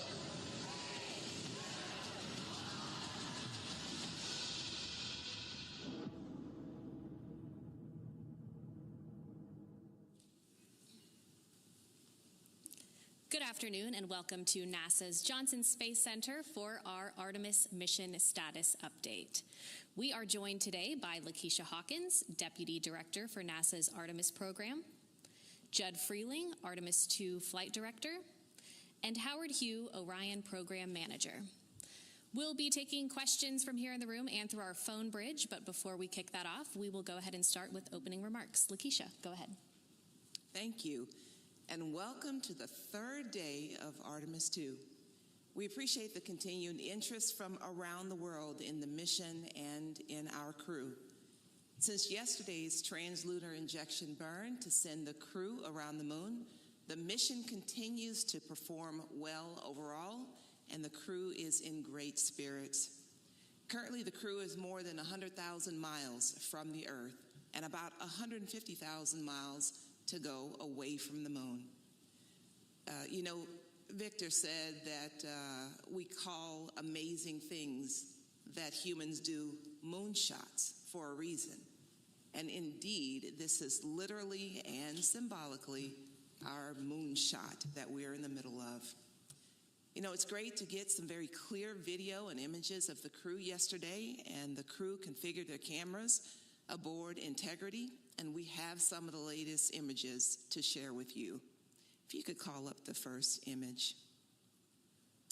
This first one we got to the ground shows the unique vantage point of the crew as they look back at the Earth. It shows a backlit Earth revealing auroras as the crew heads towards the moon. It was taken by Reed Wiseman out of an Orion window, and it features 2 auroras, top right and left and bottom left, and zodiacal light, which is at the bottom right. It's visible as the Earth eclipses to sun. You know, it's great to think that with the exception of our four friends, all of us are represented in this image. If you could call up the next image, please. This one shows Earth as you can see, the Terminator line. And Reed also took this photo after translunar injection burn yesterday. What an amazing shot that he shared with us here. So we continue to learn all about our spacecraft as we operated in deep space with crew for the first time. And it's important to remind ourselves of that as we learn a little bit more day by day. So Judd, if you could talk a little bit more about details. All right, thanks, Lakeisha. Let's see, so when we last left yesterday after the translunar injection, the crew did some press conferences with media. They did a detailed inspection of their windows. They also had planned medical conferences, and while they were sleeping, the ground did some looking at the crew module and service module, a survey to just see how the vehicle is doing from an external view. We also continued some OpComm passes, so the optical comm antenna that we have on board to downlink high-rate images. We were able to do that overnight. This morning when the crew woke up, they had their normal planning conferences, and then they were able to do their family conferences, so they were to talk to their family. And they also did another noise characterization of how loud the toilet was.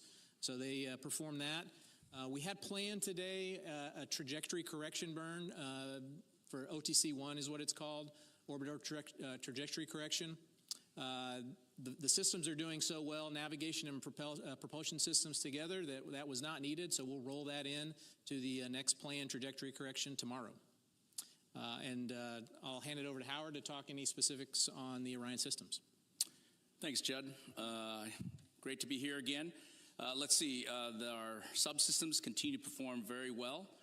Everything is nominal and as expected, so really good to report that today to you. As Judd said, we did the translunar injection yesterday, and we get a chance to look at the data, and the propellant usage was within 5% of our predicted usage limits. So it was really good to see it go so well, and the performance for that 5 minutes, 50 seconds was outstanding. Let's see, across other subsystems, no issues relative to solar array and power generation. The air revitalization system is doing very well. We are scrubbing CO2 at very good, healthy levels. We're keeping the humidity in the right range. And the crew, obviously, you've seen, looks like they're enjoying their time in the cabin. And across various other subsystems, like I said earlier, we're performing as expected or better in some cases. Now, we are working through one issue with the SM prop in terms of pressurization. So we have helium that pressurizes the propellant tanks, basically pushes out the oxidizer and the fuel in order to make some of the major burns. And so we had to shut off, isolate one of the branches. We have redundant branches in the system, no emission impacts. This is why we build redundancy in the system. But we're evaluating that. We're looking at that. That's maybe something you heard on the loop relative to what we need to do to isolate this particular branch. The second branch is ready to go. And when I say no mission impacts, we're able to perform the rest of the burns across the mission without doing any regulation, what we call blowdown mode. In other words, there's enough helium pressure in the tanks itself that we can push out the oxidizer and the fuel without needing to regulate or require more helium from the helium tanks. So overall, our redundant capabilities are providing the coverage that we need as we move across the mission. Let's see. Yesterday also, I think somebody asked this question, but the crew was able to exercise. And I said yesterday, I think we talked a little about any performance implications on the guidance navigation control system and talked to our experts, and there were no implications on that. So performed as expected in terms of what we thought the forces that would get imparted when the crew does the flywheel, that we addressed that very clearly through our design. and I'm happy to see that performance held up very well. Let's see, I have, I guess, my own couple images that Lakeisha showed you some, and I have a couple of my favorites. So the first one is just awesome to see from our spaceship. Out the window, our beautiful home planet, the Earth. I believe Reed took this picture, and it just brings a lot of great emotion to me, and to see that picture being taken. I know there's a lot of other pictures that we're going to see that are just going to be outstanding and fantastic to be able to enjoy.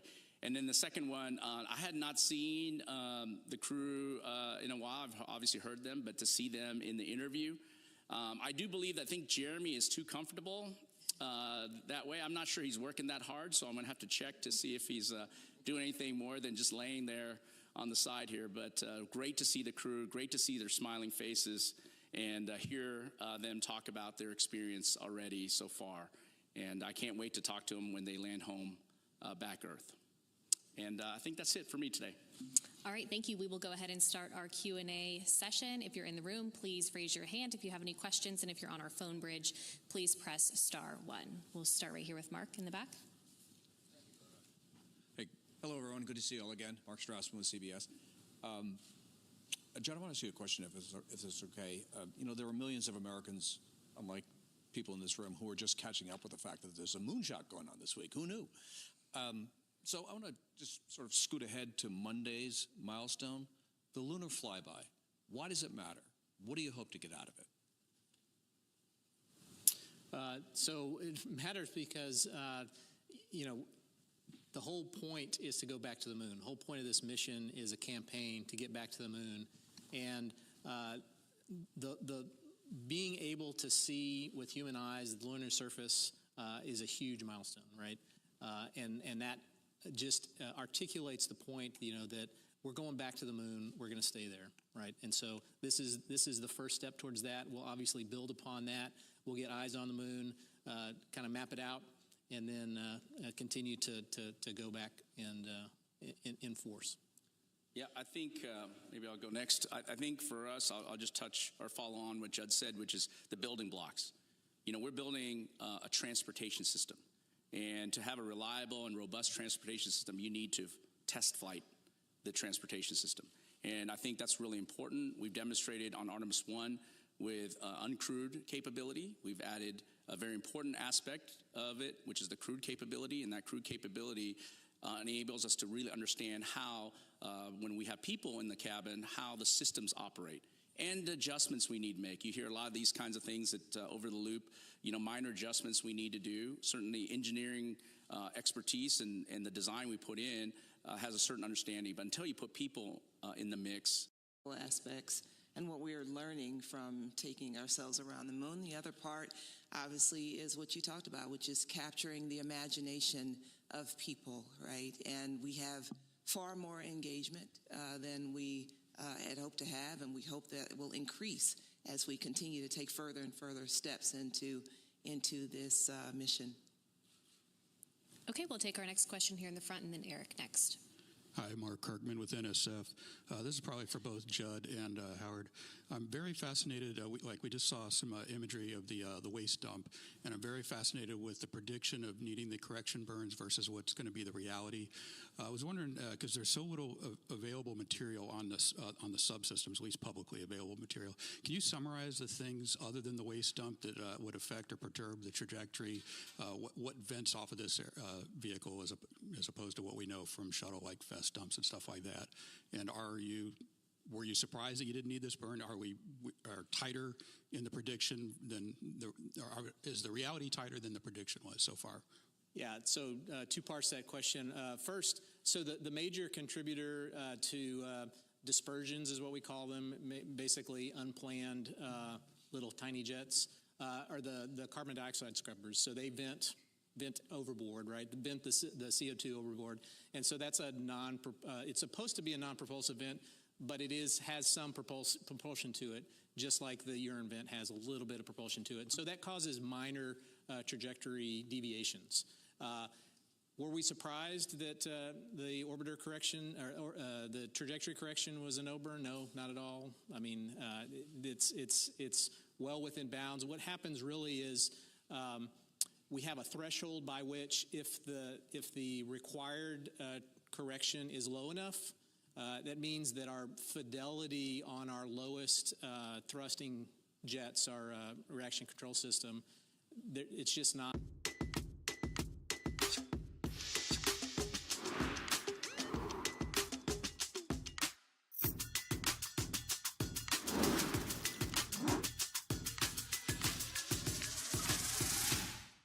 And our ability to get ranging has been outstanding, and that these venting things, whether it's wastewater or the life support CO2 venting, doesn't cause the disturbances that are greater than what we would expect in terms of our performance. And I believe, I think we might have skipped maybe two. I know we skipped one correction burn on Artemis 1 already. And so it's not unexpected. And so the flight control team gets an opportunity to determine when the delta V is very small, whether we actually need to execute that burn or not. Okay, Eric, go ahead. Eric Berger, Ars Technica. Yesterday, Howard, you made a comment about you wanted a little more humidity in the capsule, I think during the briefing, which as a Houston resident is always kind of funny to hear. But just now you mentioned that the humidity level was up and good. And maybe you could just talk about sort of the comfort in the cabin. I think there have been some questions about temperature. So kind of what temperature swings and what's the ambient temperature and sort of crew cabin comfort level? Yeah, I'll let Judd start with the crew cabin temperature, and I can follow up. Why don't we try that? Yeah, so we had a cabin temperature that was in the mid 70s when we first got on orbit, and then we turned off some of the shell heaters, and the temperature dropped around about 65 degrees or so, and then we understood that the crew was not comfortable at 65 degrees. So we turned some of those shell heaters on. We lowered some cabin fan speeds to try to adjust that, and we've gotten it up into the low 70s, mid 70s right now. And as far as humidity, I think Howard mentioned this yesterday, but the carbon dioxide scrubbers really actually want some a good amount of humidity so that they work effectively.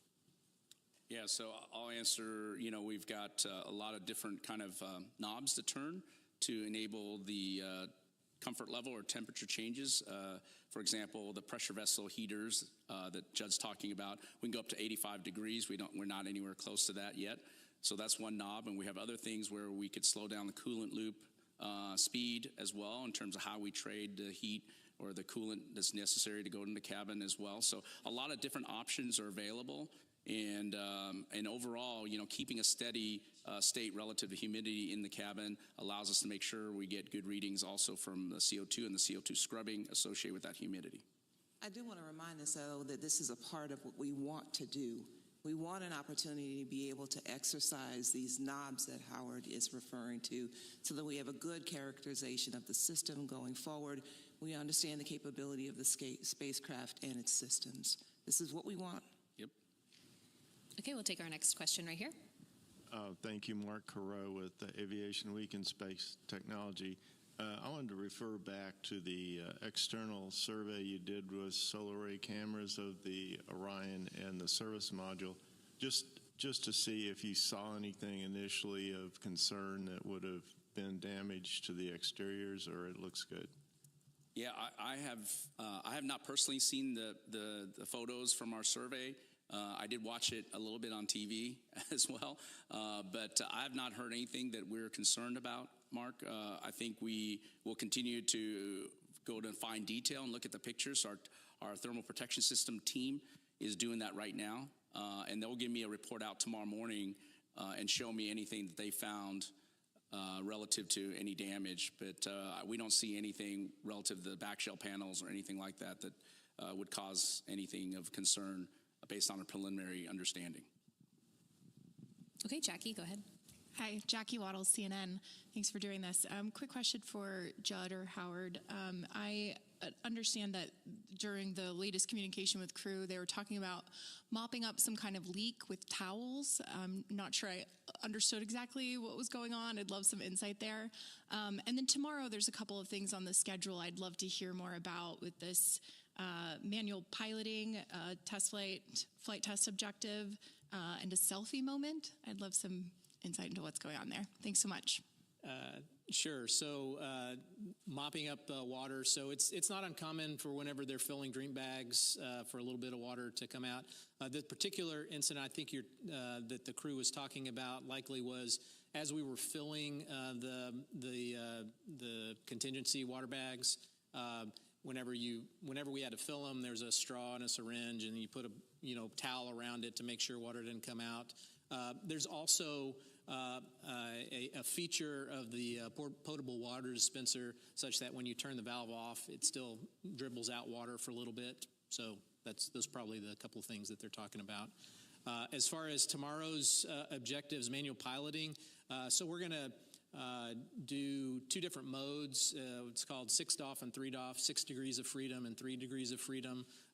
It's different thruster modes of how much control that you have in all the axes and translation. So we're just it's another test objective of how the vehicle handles. And selfie, I think that's probably a selfie of the Orion vehicle with the cameras. Yeah, very similar to what we did on Artemis 1, where we had, I think, the biggest selfie stick in the world and allowed us to take all those beautiful pictures. We were originally intended to have those solar array cameras do the survey that Mark was referring to that we did today. But because we were performing so well that we were able to use one of the arrays as a selfie stick, and so that was terrific.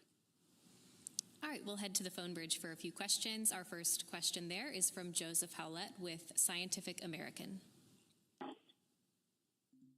Hi, Joseph Howlett here, Scientific American. I'm curious about how the crew is faring on board, how their spirits are. I was surprised that they only got to talk to their family now, and how did those conferences go? Yeah, so we'll say a little bit about that. They are in great spirits, and they are really excited about the opportunity to be there and what's going on. Obviously, they've been very, very busy the first couple of days, especially leading up to translunar injection. But now that we've gotten through that, that's why there's been an opportunity for them to do things like have a conversation with their families. And in terms of the great things that are going on, they did get awakened this morning with a song called In a Daydream by the Freddie Jones Band. So there's a lot of fun things going on in addition to a lot of hard work. Okay, our next question on the phone bridge is from Micah Maidenberg with the Wall Street Journal. Hey, I just had a couple of quick ones for Judd. Judd, I wanted to make sure I understood this lunar science observation period. So during that 6-hour period, that's when Orion's traveling around the far side of the moon for the entire stretch of that, or not? And do you know approximately when on Monday that 6-hour period begins, like in Eastern or Central Time? Thanks so much. Yes, I can get that for you. As far as what we're doing, it's essentially when we start our closest approach to the moon. It's pretty much the entirety of that day we'll be able to see the moon. And so what we're doing is we're doing visual observations, taking camera shots of the moon and the like. As far as when we start it, it's going to be UTC of around 1830 UTC on the 6th. So subtract 5, that's 1330 Central Time, and it'll be going on for most all of that day, right? Because they'll be at their closest approach and pretty close thereabouts during that entire time. Okay, we'll take one more question on the phone bridge and then back here in the room. Our next question is from Marcia Dunn with the Associated Press. Oh, hi. Thanks for taking this. Probably for you, Judd.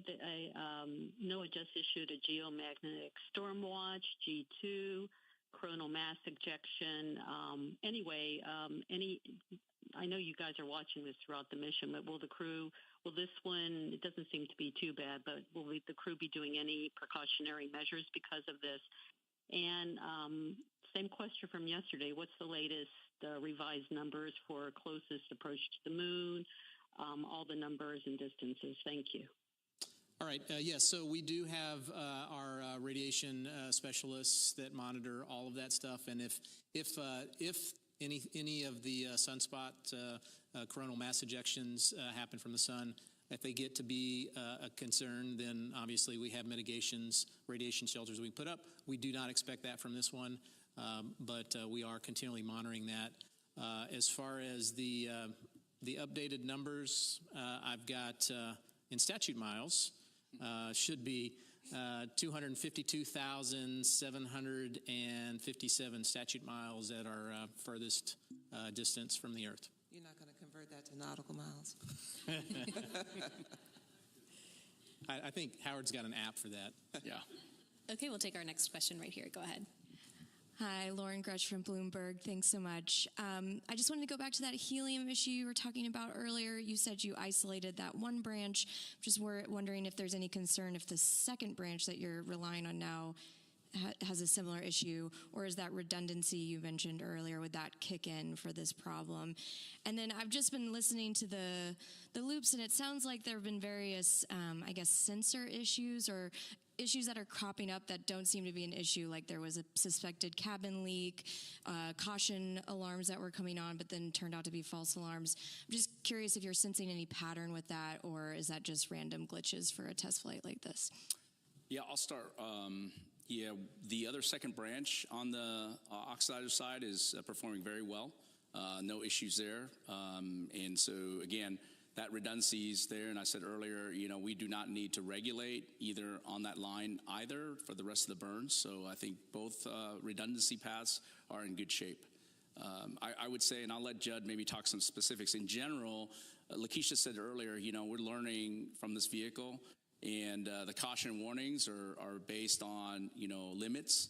And those limits are established jointly with the engineering team and the flight operations team. However, we have to operate in the environment. We have to, account for variations. And so I think sometimes we don't get it fully right.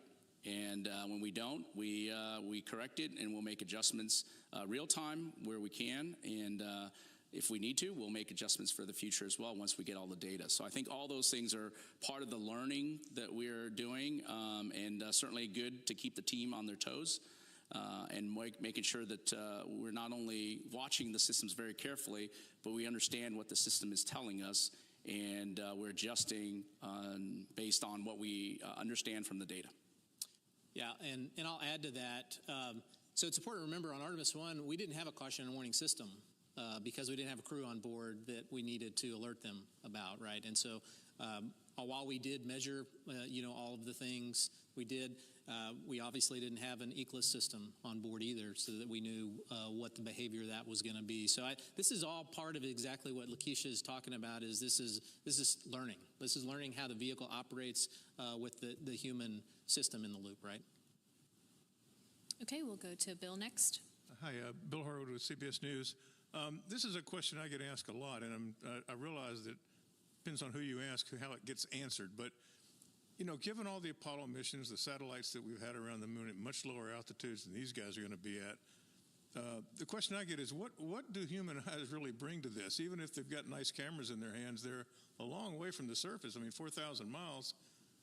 What is this bringing that we don't already have from satellites and past missions? And I'm not saying that as a devil's advocate. I'm curious how you frame that in terms of the priorities of the mission. Thanks. You want me to first? Get start, yeah.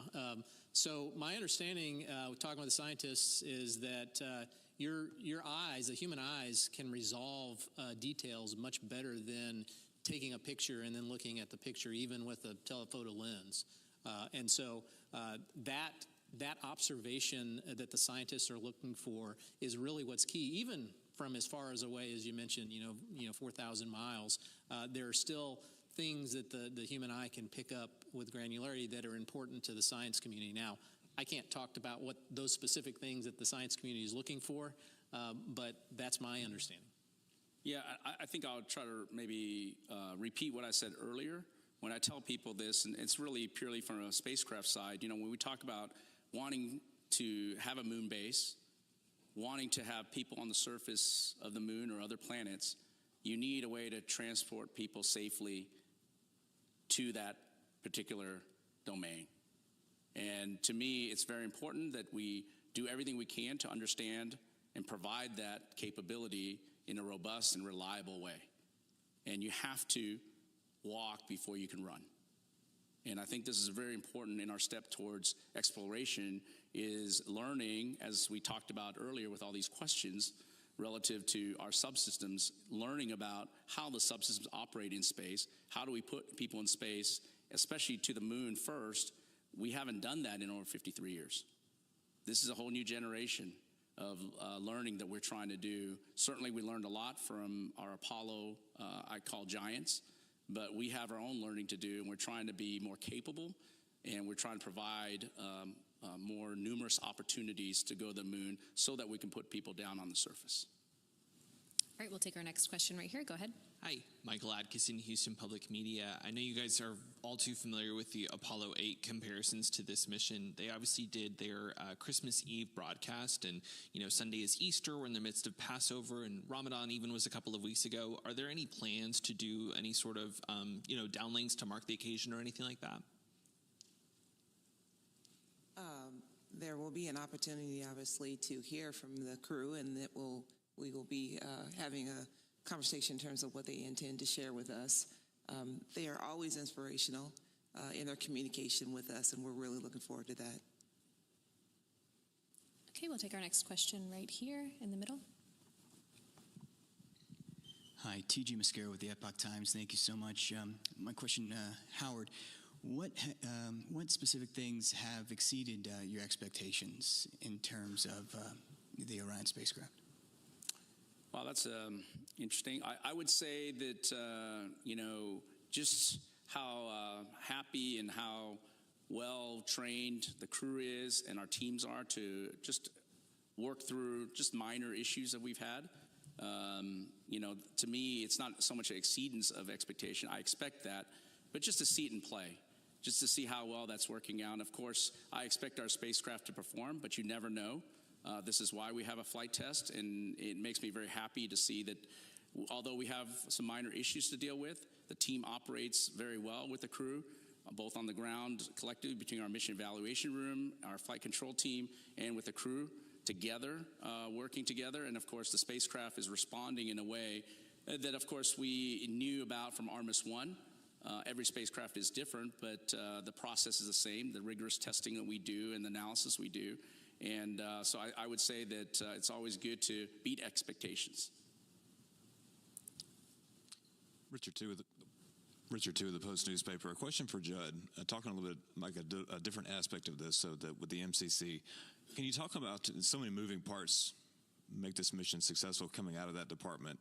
What's the tone and the consensus of the controllers, the directors, as they see this mission transpire, and what are they thinking as far as how things are going so far?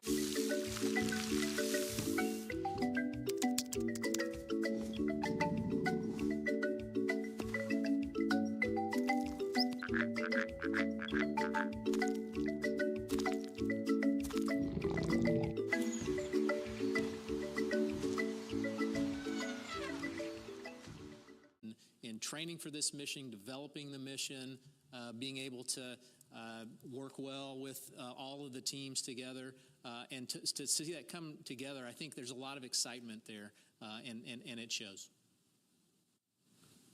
Going off that question, just curious, the technology's changed so much in mission control from the Apollo days to Artemis. Is there anything that you all have learned during this mission? Have you made any changes in mission control? We see the astronauts are making changes on the fly. I'm just curious to know if any changes are being made in mission control as well. Yeah, I mean, I think you hear it in all of the funnies we see with sensors, the way they behave, the way the systems behave. That means that we are all reacting to that, and we are developing on the fly different ways than we originally thought how we would operate the vehicle. And so that is always an iterative process, right? And I think you're seeing demonstration of that in real time, and that we're iterating on not only learning about the vehicle, but also how to iteratively operate the vehicle as well. Okay, we'll take another question right here in the room. Yeah, hi, Beverly Casillas for Space Scout. Thanks again for doing this. Two quick questions. The first one, so we heard that the optical communications demo is already being used to downlink some imagery from the spacecraft. It sounds like that happened overnight. Are there any plans to potentially do any transmission of live video during the mission? And is that something we would get to see, if so? And then a second question, because it sounds like Orion's maneuvering has been really precise during the mission so far, what are you hoping to learn during this mission about guidance and navigation and PNT in the lunar environment? And is there anything that you're kind of already learning about that process? Thanks. So I'll take the first part. For optical comm, the way the trajectory is set up, unfortunately, the only passes that we have with Goldstone are when the crew is asleep. And so anything that we have downlinked would be just video that you're already kind of seeing, higher resolution of the spacecraft looking back at either the moon or the Earth. And so from that purposes, we're really going to just use it for high-res video downlink. And then your second question. I think I'll take that. Yeah, why don't you take that, yeah. Can you repeat your second question? I think you said something, perked my ears, guidance, navigation, control. So, yeah. Can you repeat that, please? Yeah, I was just saying, because we've seen how precise the kind of trajectory planning has already been with, not needing to do this correction burn, have you been having any learnings already about navigation and PNT with the Orion spacecraft and like ground systems during this mission? And is there anything at the moon that you're also hoping to kind of learn and experience on that front?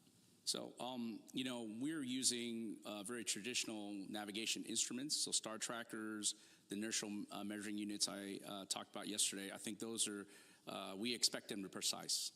They're tried and true navigation instruments or sensors that are on a lot of spacecraft across the board. I think one of the things that we may have not talked about a lot is we have a capability on Orion to navigate without ground comm.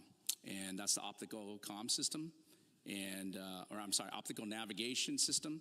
And that's a camera-based system that gives you a really good enough navigation knowledge, to be able to return the crew home and perform the mission. And so that's something that's a new capability that we're very interested in. I know the navigation team is certainly very interested. We did do some testing on Artemis 1, and we learned a lot from that. We'll learn a lot from this, because it basically takes pictures and translate that size of the moon or the Earth, depending on which way you're pointed, and gives you navigation knowledge from that. So again, that's a tool that we expect. And of course, as an old controls guy, control systems, ability to have good latency or no latency potentially, and ability to fire the jets when you need them, the combination jets you need them based on your offset center of gravity and where you are in terms of your mass properties, are really a great knowledge across the board of understanding. We put a lot of effort into protecting for a lot of dispersions, as Judd's talked about previously. And of course, when we encounter those dispersions, being able to control our spacecraft through them is really important as well. So all that we'll be learning. We will learn a lot, even though we have very good instruments, even though we know we have good control laws, we've implemented algorithms. Every mission is a great learning event, and it's really great to see that the precision of the work we put in is being replicated on orbit. And I would add to that, in addition, as good as the sensors are on Orion, we still have to do ranging of the vehicle to update its state knowledge every once in a while. And so as a lessons learned from Artemis 1, we have a new suite of tools on the ground that are able to process that ranging data. And also to hopefully, what we're hoping to learn is to back out all of those, minor dispersions from, non-propulsive events that are a little bit propulsive, so that we understand that can characterize all of the error sources of the navigation state. Okay, we'll take another question here in the room, and then we'll go back to our phone bridge. Go ahead. Thank you, Tarek Malik with space.com. I think for Judd, there was discussion yesterday about how Flight Day 3 was a big change of pace for the crew. After the first kind of action-packed couple days. And I'm really curious how, I know they had CPR demos today, they had lunar science preps today, how that change has gone. And then I know that tomorrow, they've got some scheduled time, at least 20 minutes, to take photos of celestial bodies. And I'm just curious, if it's not the Earth and the Moon, what else might they be taking pictures of out the window in their personal time there? Thanks. Yeah, I mean, I think you probably saw in some of the videos the crew has a lot more time on their hands than they did in the first days. We were able to present them to you and have them talk to the media. As far as the pace, yeah, I think you can probably tell from the downlinks that the pace is quite different than it was the first couple of days. As far as celestial, I mean, they're taking pictures of stars and moon and sun, right? So anything they can see that is of interest. Okay, we'll head back over to our phone bridge. Our next question is from David Denault with About Space Today News. Go ahead. I need to do a follow-up regarding the cabin temperatures. Has NASA determined a desired temperature and a desired humidity, and is there any relationship to that with the carbon dioxide? As far as the desired cabin temperature, that is up to crew discretion, right? And so we're simply going off of what feels best to them as a consensus for the 4 members of the crew members. And humidity, we have to have some amount of humidity. I think we mentioned earlier for the carbon dioxide, we don't want it to be Arizona dry, I think is the term to use. We certainly want, but obviously the crew doesn't want it to be Houston humid either, right? So, yeah, that's about right. Yeah. About 70s and about 25%, somewhere around there. Yep. Yep, they're comfortable. Okay, we'll take another question from our phone bridge. Our next one is from Allison McGraw. Go ahead.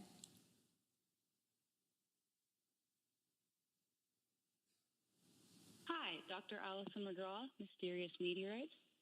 Congratulations on the continued success from the giant leap for planetary science. My question is, given the crew's training with the CLO, or Crew Lunar Operations, what geology or image targets are first to be taken of during the lunar flyby? Thank you. I think we heard your conversation about images supporting geology.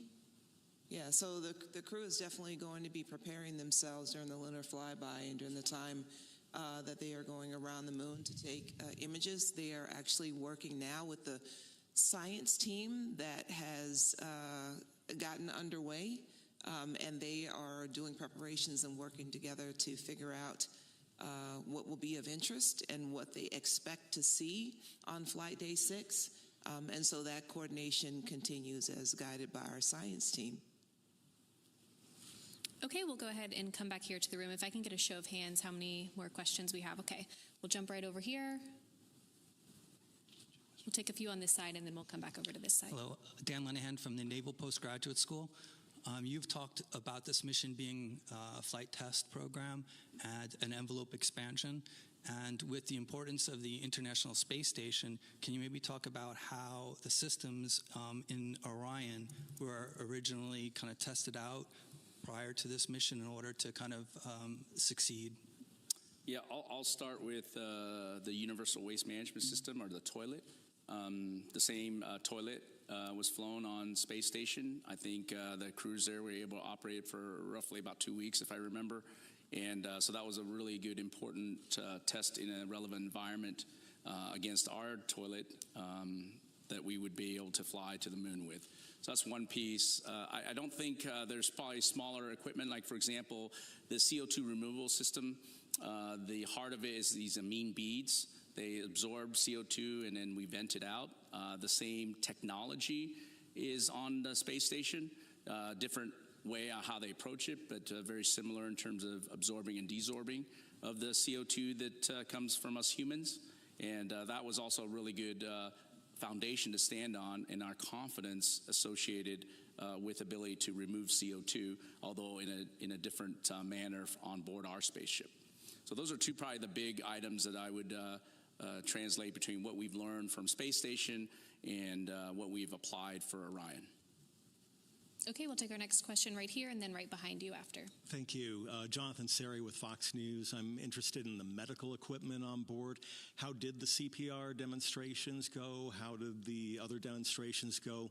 And then if you could explain Avatar. I understand what it is, but I don't understand how the chips interact with the cell samples. If you could school me on that. So they haven't done the CPR demo as of yet, or at least as I started the conference. So that's later on today. Avatar. So we don't have a science representative here with us today, but as best I understand that Avatar is actually analog tissue samples from the crew members, and they have been brought on board, and there's going to be an expectation that they'll be evaluating those samples for how they react to the environment while they are on this mission, including reaction to exposure to radiation as well. And so when it gets back, we'll be very interested to understand what they learned, both from the crew themselves as well as their avatars. And Jonathan, if you need anything else on that, we can get it to you after the press conference. Thank you. Thank you. Robert Coppinger, the British Interplanetary Society's Spaceflight magazine. Do you have any information on the status of the CubeSats that were deployed? Sure. All 4 CubeSats were successfully deployed on the planned timeline about 5 hours after launch. There has been positive communication with 2 of the CubeSat satellites, the one from Saudi Arabia as well as the one from Argentina.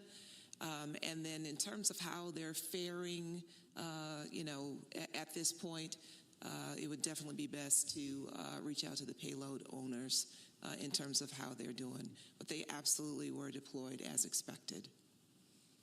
Okay, we'll take another question over here, and then we'll head back over to the right side of the room. Hi, Katrina Miller from the New York Times. Any milestones we can expect for the rest of today? What are you 3 focused on for the latter half of day 3? Sure.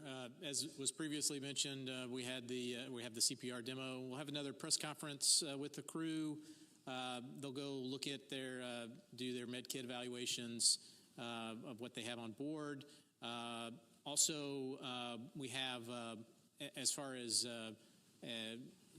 communications with the Deep Space Network, we're going to test out again the emergency comm mode in a more deliberate fashion. And I believe Jeremy has a press conference so it's a CSA press conference, and then some more planned medical conferences. Okay, we'll take our next question from Will. Go ahead. Hi, Will Robinson-Smith with Spaceflight Now. Thank you all for the time today.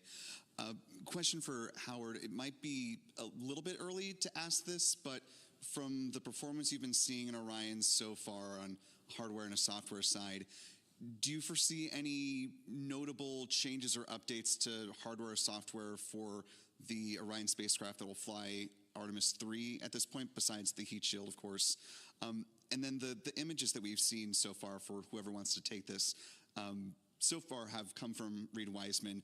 Don't know if that's just happenstance or, if the other crew members are getting good pictures, but will we see a variety of the photography skills in the days to come? How is that kind of being decided and divvied up at this point? Thanks. All right, I'll take your first question. I think walking into this meeting, or this mission, and hearing from you here relative to just the software changes we're talking about are going to be caution and warning for sure. The limits that we put on, we're going to learn a lot from this mission. So there's going to be, I call them software. You probably don't think of them as software, but really data values for limits. So those will be changing for sure. We have not seen any issues with our flight software, the actual code itself. Of course, we'll learn a lot more as we go forward next few days. Hopefully we'll find nothing. But we'll make some adjustments if we need to for Artemis III. Our software development is still a few months ahead of us in terms of completing it. We've got a lot of the software done already. Of course, we've got a lot of software from Artemis II. From a hardware perspective, there's a lot of learning. These, I would say, minor issues that we've encountered and these isolation valves, et cetera, we're going to go check those out and try to get the root cause. And if we have any things that impact our ability to fly at Artemis III, we will work that. Hey, Howard, why don't you also touch on the different camera capabilities to include the mobile phone cameras, etc.? Yeah, so from an image perspective, before maybe Judd talks about who's going to take pictures, if you might or may not know that we have iPhones on board for the crew members, and they're able, not only the Nikon D5s and the Z9s that we have on board that we preloaded already, they were able to also take some iPhones as well. That's what Lakeisha's referring to. And so they'll get some great images from all those cameras. And I'll let Judd talk about who gets assigned the best pictures. I don't know. Yeah, I mean, I think it's probably just happenstance that you've seen, Reed's pictures. Every one of them are going to be taking pictures, and I'm sure once we get, are able to downlink all of the pictures, I think you will see a suite of pictures from all of the crew members. Okay, it looks like we have one more in the room. Do we have? Okay, we'll go ahead and take one from you, and then we'll head back over here. Thanks. Hello, Kaya Burgess from the Times of London.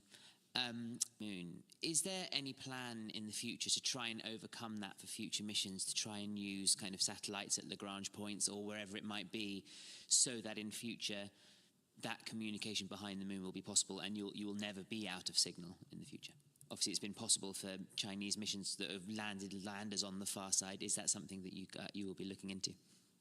So I'll just mention, as part of the administrator's Ignition initiative, he has talked about all kinds of different capabilities that we are going to try to add in a stepped approach to Ficar soletrando sua chave Pix tá meio fora de moda, né?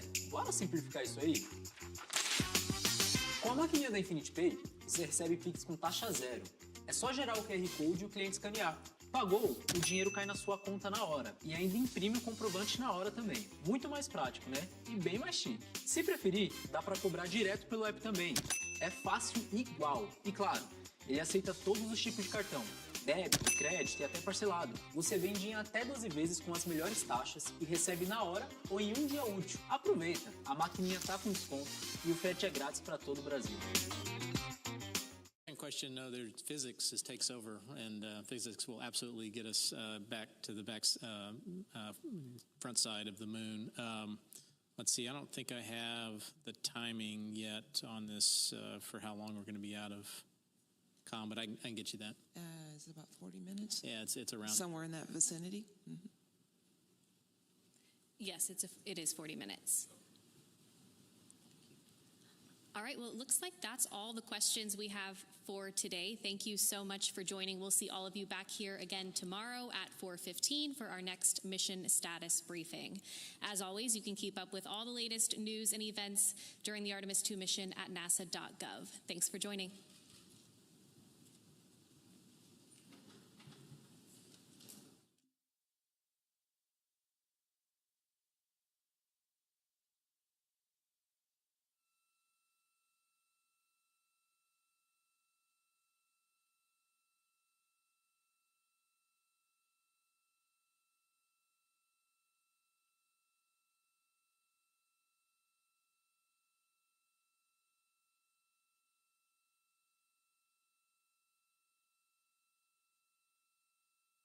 Hi, everyone, and welcome back to Artemis Mission Control here at Johnson Space Center in Houston, Texas. This view coming to you live from one of the solar array wing cameras on the Orion spacecraft, looking at the European Service Module and the Orbital Maneuvering System engine, also known as the OMS. We are 1 day, 21 hours, and 49 minutes into the Artemis II mission, the first flight of humans aboard the Orion spacecraft.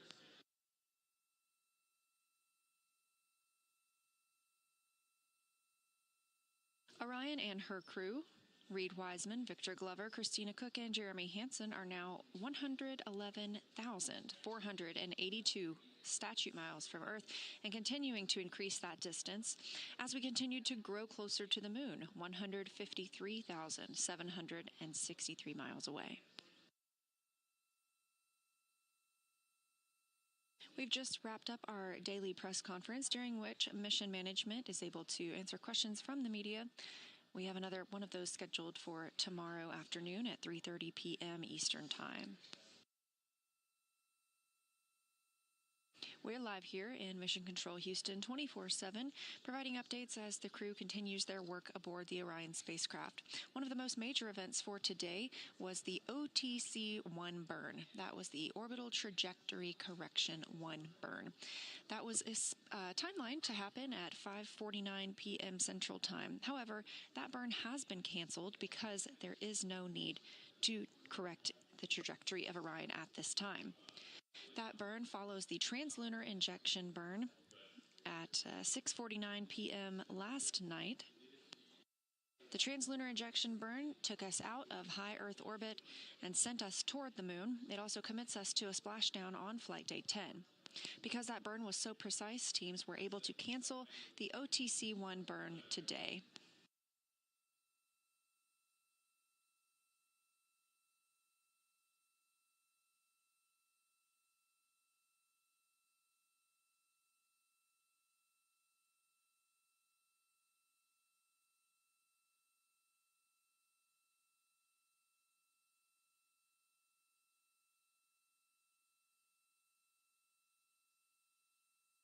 And a quick correction, the briefing for tomorrow afternoon is at 5:15 p.m. Eastern. This is the channel. You'll need to look for that on, and we will continue our communications and coverage on our second YouTube stream.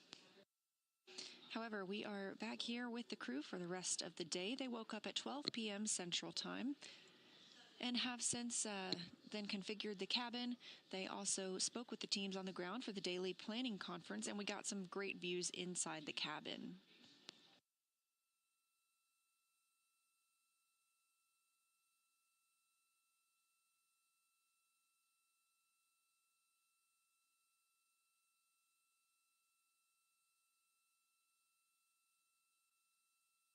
With that burn cancellation for today, the crew now has a little more free time on their schedule after having a very, very busy first two flight days with launch on April 1st and translunar injection burn on April 2nd. They do have a handful of timelined events for today, however, including filming a video of the potable water dispenser. This is how the crew accesses water during the mission. There are 4 water tanks on Orion, and they are able to fill drink bags as well as rehydrate the food that they eat while on the mission. As this is the first time we have crew living and working in Orion, the team's timelined an event for them to video themselves filling up those drink bags, filling up a rehydratable food bag to help us understand how the system is working in orbit. They will review that video once the crew has returned to Earth.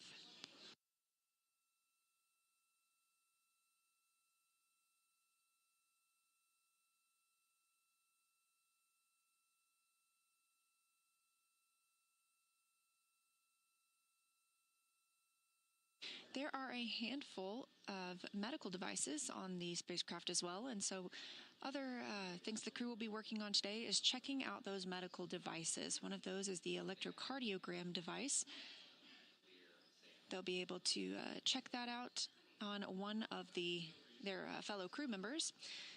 Later on in the day, they will also activate and check out other diagnostic devices of the Orion medical kit system, including the blood pressure monitor, thermometer, stethoscope, and otoscope.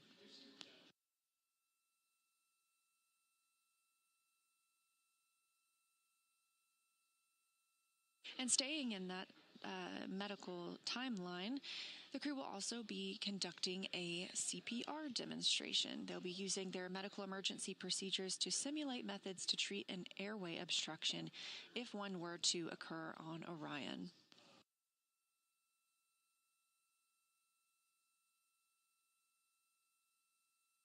A key feature of many of these events, as mentioned with the potable water dispenser, is that these will need to be recorded. These will serve as training videos and also help teams on the ground learn how to best prepare the spacecraft for future missions.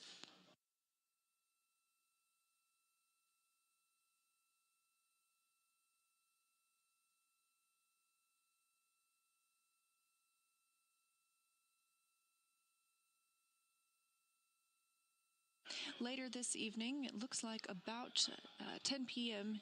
Central Time, The crew will also work on configuring the cabin for lunar flyby. Now, they will deconfigure it because flyby is not until flight day 6, but this gives them an opportunity to practice their positioning throughout the cabin as they prepare for flyby.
Integrity, Houston, with a status and a timeline, Delta.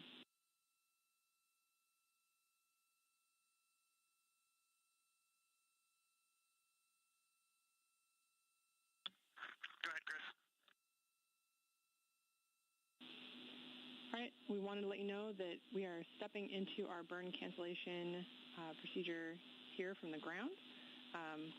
We have attempted to suppress any expected caution and warnings associated with that. Just want to give you a heads up. And then we'll let you know when we have a new active burn plan. The other piece is we'd like you to give us a call prior to the CPR demo. Consider that a hard scheduled activity for now so that we can position this. How copy?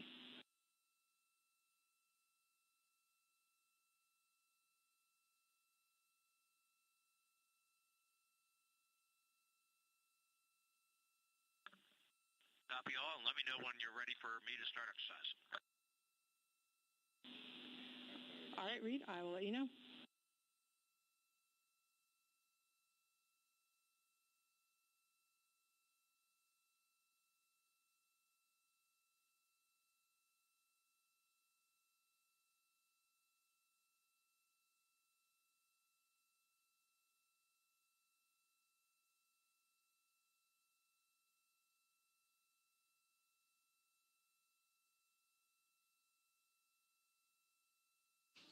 As previously mentioned, we are expecting the crew to get into the CPR demo later today.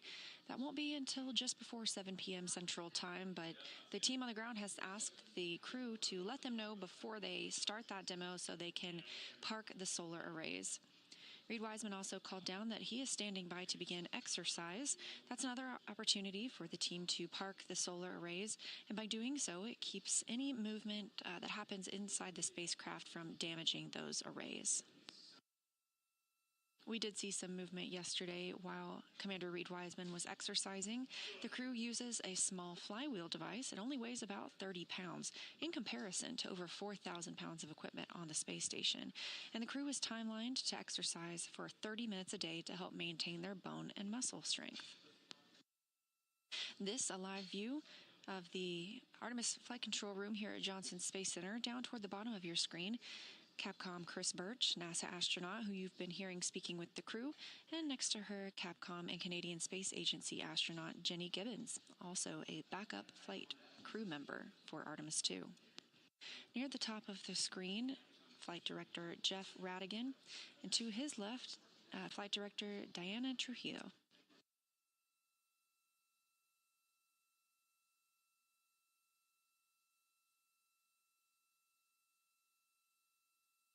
On the left side of your screen, a live view from the Orion spacecraft, now over 112,000 miles away from Earth. And that is our little crescent Earth over to the right.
Se eu ouvir sobre IA mais uma vez, eu vou ficar maluca.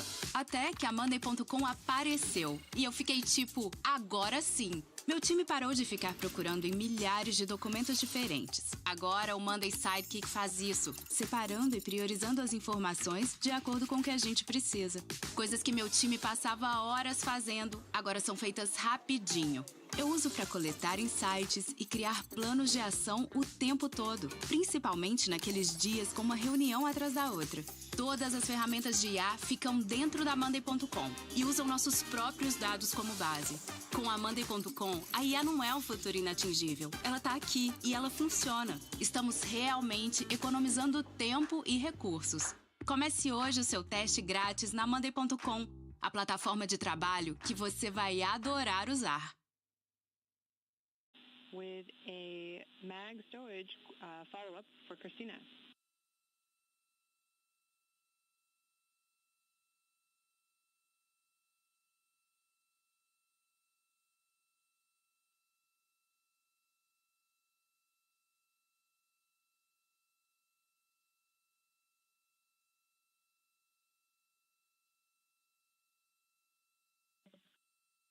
Go ahead. Christina, in your last report, we copied 2 levels of containment for those mags, and we need 3. So our suggestion was to put in a trash bag, if able, or another Ziploc, unless you can correct me and say we've got 3 levels of containment.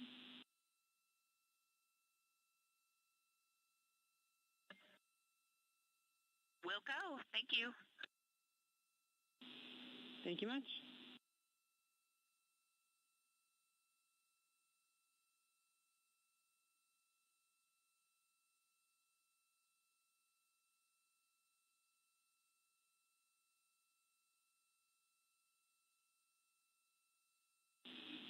And integrity, read is go for exercise. We are configured.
Just as everything is properly and precisely tracked aboard Orion, there are procedures for everything as well. So whenever disposing waste, the crew is calling down, they need to track exactly where that is stowed and how. Even for Commander Reed Wiseman cleaning the windows last night, there are specific ways to take care of all systems aboard the spacecraft, and so it's important that the crew checks with the ground to make sure that they are properly caring for Orion.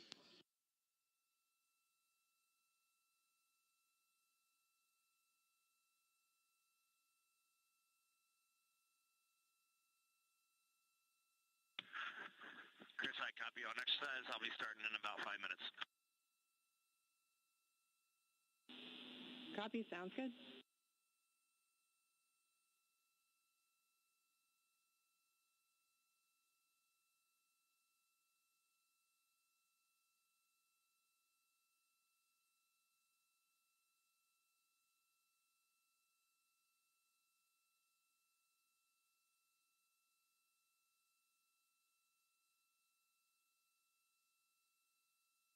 Commander Reed Wiseman calling down that he is planning to start exercise pretty soon, and yesterday we did see some motion as he was exercising.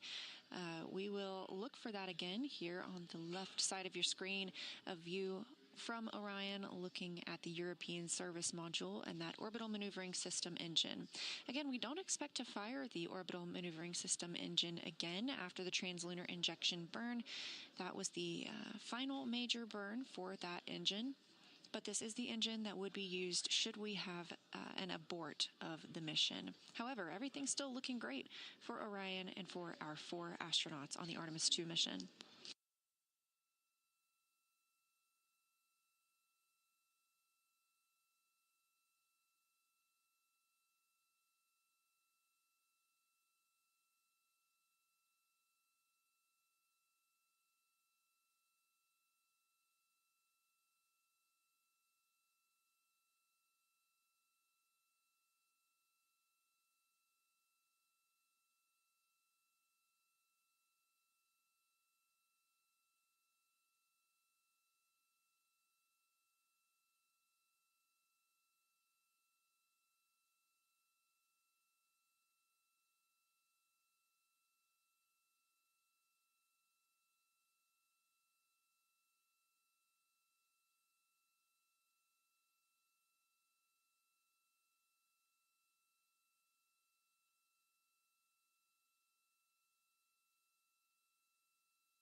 Integrity regarding the enabled caution ORD guide unconverged.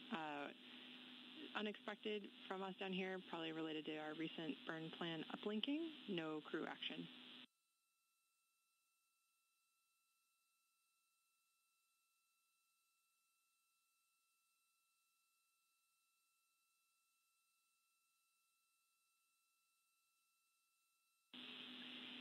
And as we're performing an attitude maneuver, we're going to need Reed to stand down from his exercise until we can get the saws repositioned.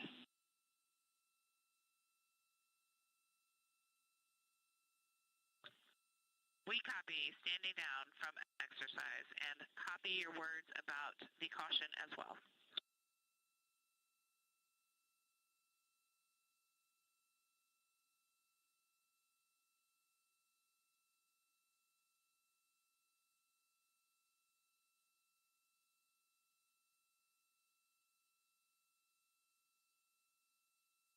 Those calls to the crew as they received a caution on their displays for orb guidance. That's due to the cancellation of this orbital trajectory correction burn. No action called to the crew. Again, we canceled that orbital trajectory, outbound trajectory correction burn due to having such a precise translunar injection burn. This other burn today would have only been 8 seconds long and was deemed unnecessary. As we are currently maneuvering the attitude of Orion, Commander Reed Wiseman was also asked to hold on beginning his exercise due to the need to maneuver the solar arrays as well. They will then park those solar arrays and put Orion in the proper configuration for Wiseman to begin exercise.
Mission Planning Officer here in Artemis Flight Control in Houston, Texas, reports that the crew is go for exercise as the solar arrays are now in place.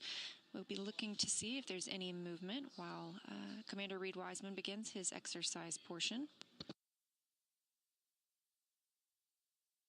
Orion is currently 113,922 miles away from our home planet, 152,000 miles away from the moon.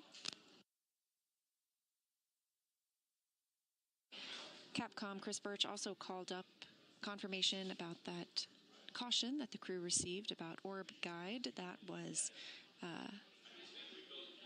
due to the cancellation of the outbound trajectory 1 burn. And of course, no action for the crew.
Canadian Space Agency astronaut Jeremy Hansen answering Capcom Chris Birch's call to conduct an AGA reading. That's an anomaly gas analyzer reading. That device must be powered on 5 minutes prior to taking a reading, and they request that the crew does so before exercising. Obviously, this is the first flight of humans on this spacecraft, and therefore it's also the first flight of an ECLIS system, environmental control and life support system. By taking these readings inside the cabin, teams on the ground are able to determine how that ECLIS system is functioning and what amount of gases are inside the cabin. The numbers you heard Hansen reporting are in parts per million.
This is Artemis Mission Control. As you can see, some motion on your screen from this camera on the solar array wing looking back at Orion. We are expecting that to be from Commander Reed Wiseman, exercising yet again. The crew is timelined to exercise 30 minutes each during this mission. This keeps their bones and muscles strong while in the microgravity environment.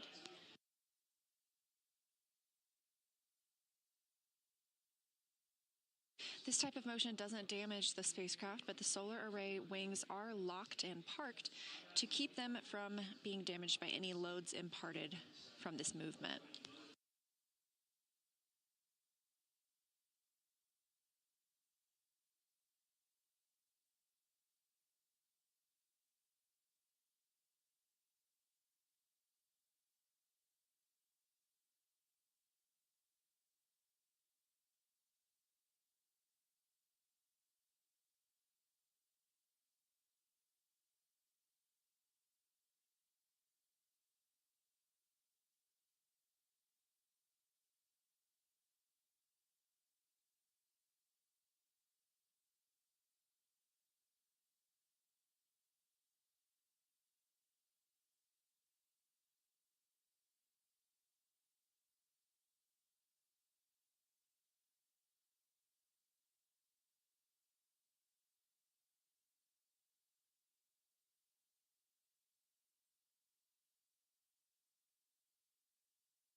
This is Artemis Mission Control, one day, 22 hours, and 37 minutes into the flight of Orion and the Artemis II crew.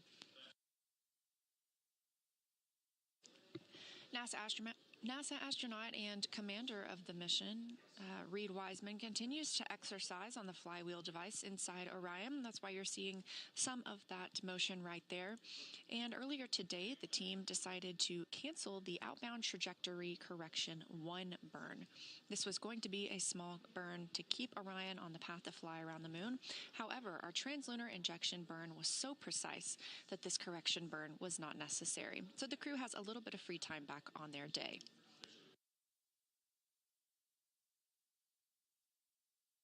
Coming up in just a couple of hours, the crew will get into their midday meal. The food the astronauts eat plays a key role in maintaining their health and ensuring they can perform their mission objectives to the best of their abilities, and it's also something they enjoy sharing together. Long before launch, our teams here at Johnson Space Center start preparing, so this crew has everything they need to enjoy their meals. Let's take a look. Around the moon meal. Around the moon meal. What would you eat? Cheese? You think? Oh my gosh. That's clever. What do you think? That's good. My name is Christina Cook. And I'm Jeremy Hansen. We're crew members on the Artemis II mission flying around the moon. And when we fly around the moon, of course, we're going to be taking some food with us. That's right. This is how to eat in space.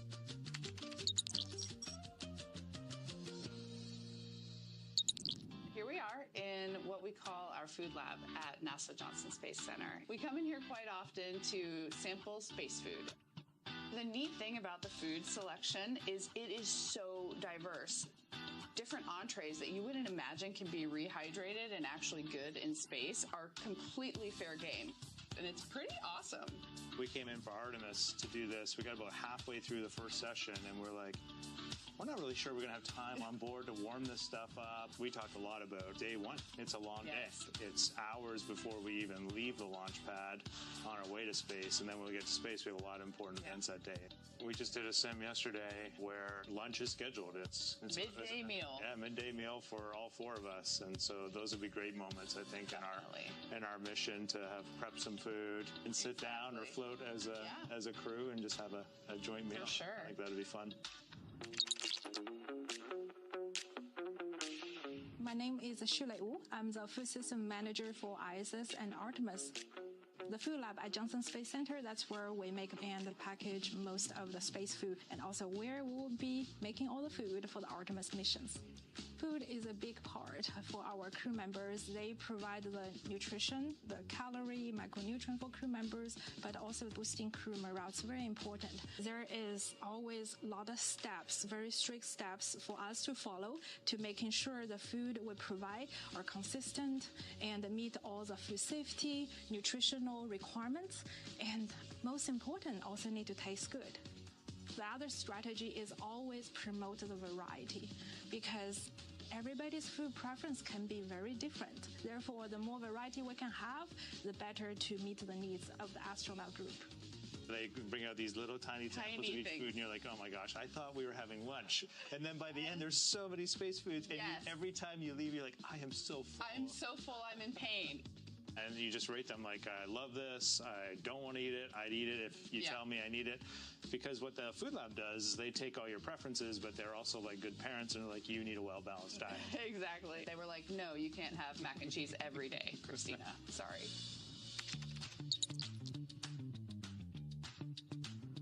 I'm Wyeth McKinley. I'm a flight controller and a crew instructor for Artemis II. We're here at the Space Vehicle Mock-Up Facility at Johnson Space Center. We're inside the Orion mock-up where we perform crew training for the Artemis II mission. On the Orion vehicle, crew is able to heat up their food using our briefcase-style food warmer. The food is held in contact with the central heater plate by these springs so they can warm up and they can have a delicious meal. Much of the food and drink that's on Orion is rehydratable. And so crew at our potable water dispenser will fill up their food and drink, and then at that point, you go ahead and pop it into your food warmer. I'm kind kind of envisioning there's maybe one person putting the stuff in and out, kind of tossing it out to everyone as it's done. Or maybe if we're not scheduled together, you're just on your own over there, popping some things in. Or maybe just in your 2 minutes of free time between things, you're kind of getting it ready so it has time to warm up. We'll see. Eating together really resonates with me. I think it's just a human thing to break bread together and to enjoy that necessary thing you have to do, the thing you should be grateful for. And so doing that as a group, as a family, has always been meaningful for me. Absolutely. It represents togetherness and something a little out of the ordinary. You don't necessarily get to have those meals with everybody in your life, but if you are sharing a meal, especially if you're sharing breakfast, lunch, and dinner with a group of people, that means something. It's like a camping trip.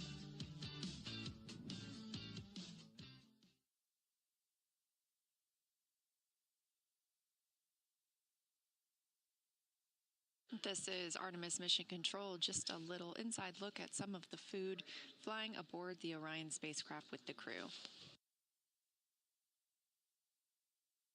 Today for lunch, the crew has a variety of options. Some of the things they'll be enjoying include beef stew, smoked turkey, chicken with peanut sauce, roasted turkey. They have cheese tortellini, butternut squash, cauliflower and cheese, and of course a fruit salad in there too.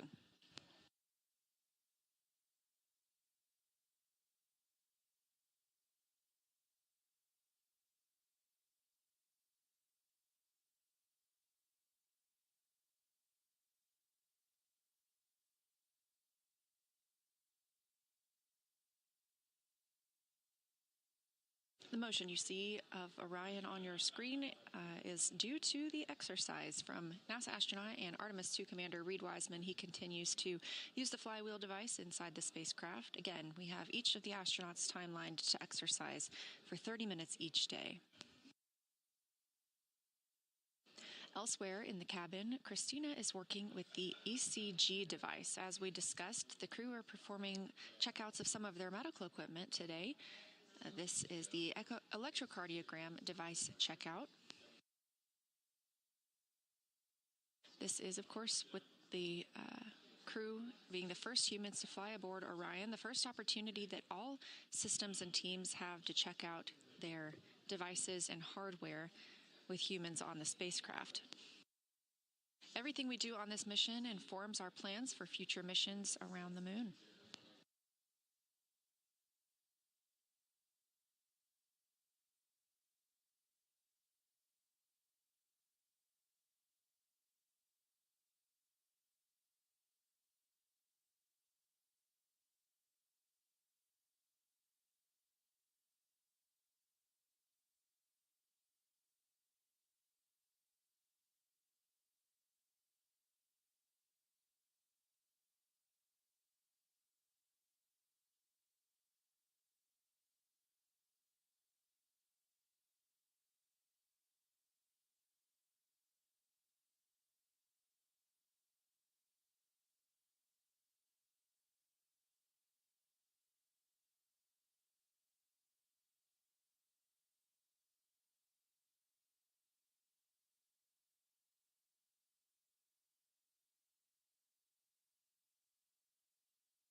This is Artemis Mission Control. Again, the movement you see on your screen is due to Commander Reed Wiseman exercising inside the Orion spacecraft. That's a view from a solar array wing camera looking at the European service module, that large thruster in the middle, the OMS engine, the Orbital Maneuvering Services engine. We were expecting to have an outbound trajectory correction burn today at 5:49 p.m. Central Time. However, that burn was deemed unnecessary due to our precise trajectory thanks to the translunar injection burn. Earlier this morning, during the daily planning conference, Wiseman called down his thanks to the FIDOs, the Flight Dynamics Officers, for their excellence in that burn. Once he's complete with exercise, Wiseman is also timelined to work on his National Geographic filming. Again, we selected National Geographic through a competitive selection process to help us document and tell the story of the Artemis II mission. The crew members have time throughout the day scheduled to help capture those items, and a shot list provided by National Geographic with everything from exercise to family life, bedtime preparations, what it's like to live in space. They'll also explore the medical kit, which we've discussed today, and take plenty of photos, including just some memories of their time aboard Orion.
This is a live view of the Orion spacecraft, and we were seeing some motion due to Commander Reed Wiseman exercising on the spacecraft. We have seen that cease for the time being, so we may be anticipating a call that that is completed.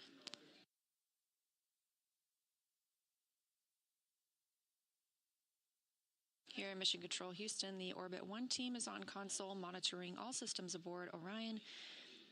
It's been a relatively quiet day here in Mission Control Houston due to the cancellation of that outbound trajectory 1 burn. Just decidedly not needed due to our already precise trajectory thanks to the translunar injection burn.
That call from NASA astronaut and mission specialist for the Artemis II mission, Christina Cook.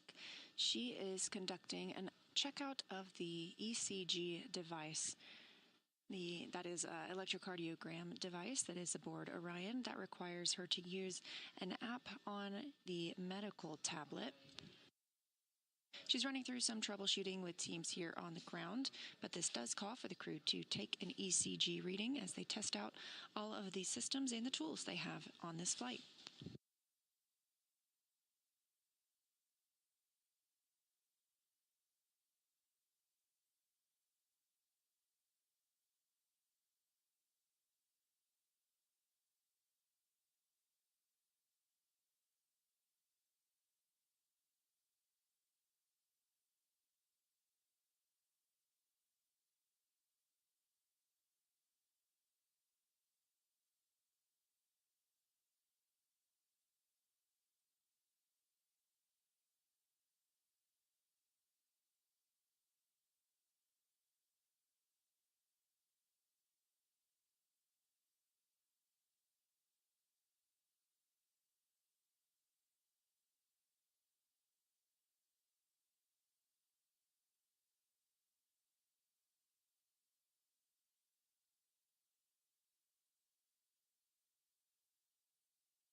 As we continue to monitor the Artemis II mission, now mission elapsed time of 1 day, 23 hours, 8 minutes. The Orion spacecraft is now 116,700 miles away from Earth. This mission is built by people and companies in all 50 states and with international partners. So with Artemis II flying, this is a testament to everyone's hard work and dedication. Let's learn a little bit more about them. What we're doing here is a collaborative effort of hundreds of thousands of people. This is about the parts, the hardware, the software, the services, all coming together to make that mission possible. My dream for this space program is that we would not just push the boundaries, but that we push them together. And liftoff of Artemis 1. We rise together back to the moon and beyond. It takes a team to do great things. And Artemis has an incredible team. We have international partners. We have commercial partners and industry partners. It takes unity to accomplish great things, and that's what this mission's all about. We're not sending our money to the moon and lighting it on fire. We're putting that money right back into the economy in ways that benefit everybody. So every dollar that comes out of the Treasury that goes to support this mission goes back into the Treasury 3 times. What is very important to me is that we do it the right way, and that we do it with our values, that our industries grow, that our communities grow, that our families are healthy and safe and have amazing things to work on. Then we're going to build machines to go even further onto Mars. That is our generation, the Artemis generation, that defines the starting point of our exploration future. I just want to say thank you to all of the hands that have touched a part of this program and the hearts that have moved everyone to this goal, because we're going to the moon and we're going beyond. One team. One team. One team. One dream.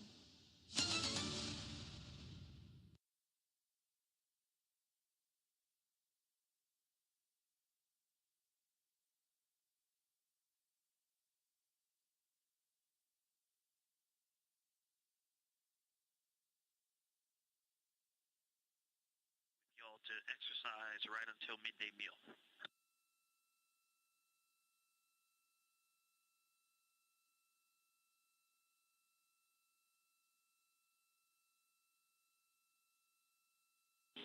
My apologies, Victor. We're checking.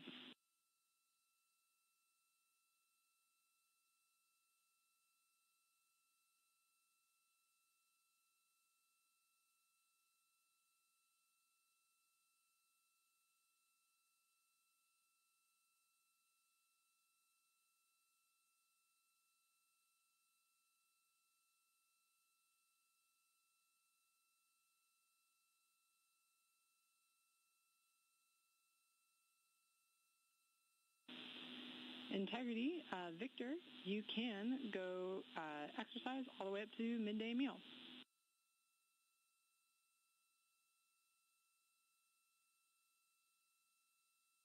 Copy, I'm getting started. Thank you. No problem.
This is Mission Control Houston, specifically the Artemis Flight Control Room. NASA astronaut and pilot of the Artemis II mission, Victor Glover, calling down to report he is hoping to get started soon on his scheduled exercise for the day. And since it's a little late, he's hoping to continue that until the midday meal. Now, we were expecting the outbound trajectory correction burn during that time. However, that burn has been canceled as we did not need it. We are on a perfect trajectory toward the moon.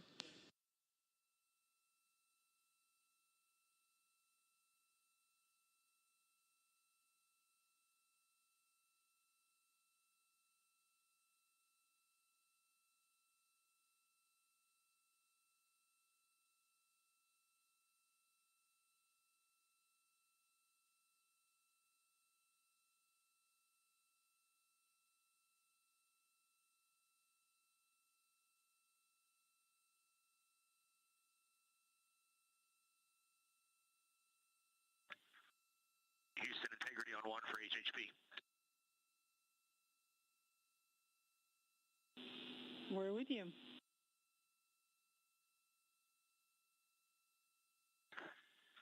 Hey, Chris. Victor's about to start exercise, but he's encouraging video downlink, so if you want to come on the HHP, I'll start the stream. Thanks, Reed. We would absolutely love that, and thanks, Victor, for his willingness to let that happen. Reed, I do have an additional comment for you and the rest of the crew about a possible opportunistic photography and science opportunity over your midday meal. There's a period where we're going to have Earth viewing followed by moon viewing. You can reference the Orion attitude band in Optimus, kind of right in the center of your midday meal. And if you'd like to do any photography, we're recommending deploying and using the camera shroud over window 2 to reduce glare.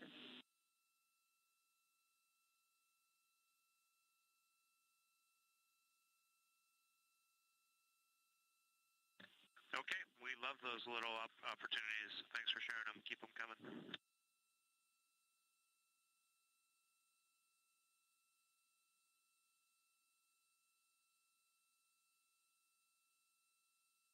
Commander Reed Wiseman calling down to the ground. That is Capcom Chris Birch in the center of your screen responding to him. Capcom stands for Capsule Communicator, the one person communicating with the crew. Wiseman reporting that they expect to be able to turn on the camera inside the cabin soon, so we look forward to gaining those views of the crew. And Birch sharing Houston integrity for ECG. Go ahead, Christina. How's the troubleshooting going? Hey, Chris. We are connected and charging on the little tablet. However, no joy getting a signal on myself nor Jeremy. Two things I can think of to try. One would be to let it continue to charge. It did just reach 20%. I checked, and it does not seem to be in any battery saver mode. In fact, it says battery saver unavailable. I also checked the Bluetooth devices. The ECG is showing up as a device. However, it is giving me the option to connect in the Bluetooth area, and nothing happens when I do it. It does seem to be finding the device when I'm in the app. So the other thought I could try would be to forget and reconnect the device.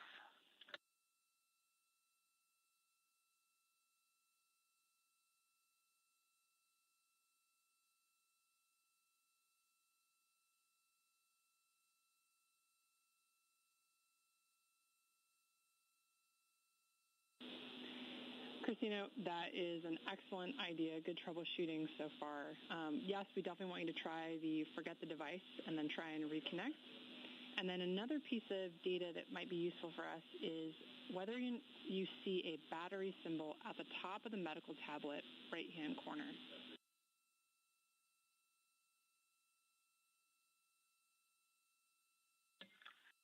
Do you mean within the app or just in the screens of the tablet? Good clarification, within the app.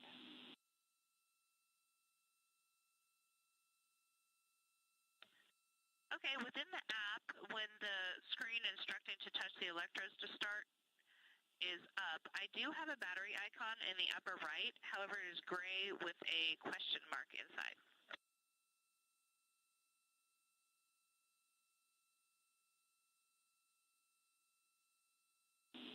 Okay, Christina, thanks. Yeah, that just gives us that confirmation that it's not connected to the ECG. Let's go ahead and continue with that Bluetooth troubleshooting steps for getting and reconnecting.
You're getting a live view inside the Orion spacecraft during some general daily activities that the crew is conducting. You heard communications with Christina Hansen, Christina Cook calling down to Chris Birch here, our Capcom in Mission Control Houston. She continues to troubleshoot the ECG device that they are testing out. In the foreground, in the blue shirt, Commander Reed Wiseman, and next to him in the black shirt, Canadian Space Agency astronaut and mission specialist Jeremy Hansen. In the background, you're getting a look at NASA astronaut Victor Glover, pilot for the Artemis II mission, preparing to exercise. And what he is using is the flywheel device. We've discussed this a few times. This is Houston, integrity for ECG. No joy seeing the device in the list of available devices when I attempt to repair it after doing the Bluetooth forget.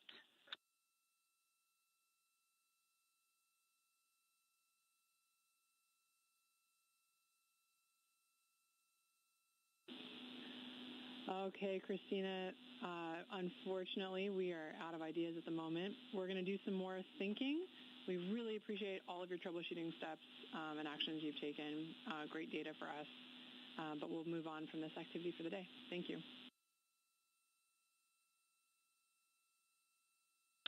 Copy all. I will keep the medical tablet charging and restow everything. Thanks for the help. Copy all.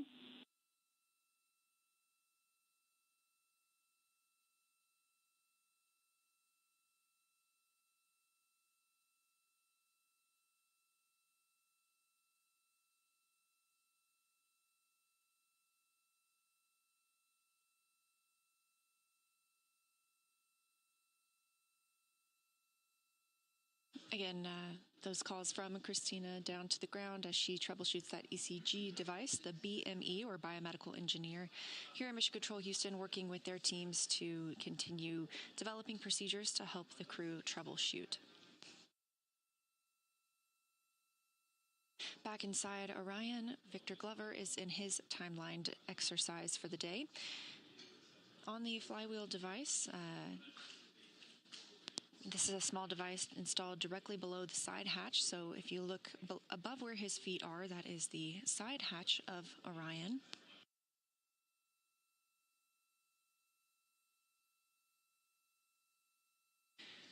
The flywheel is a cable-based device, so you can use it for either aerobic exercises like rowing or resistance workouts like squats and deadlifts, and today Glover is timelined to do resistive workouts.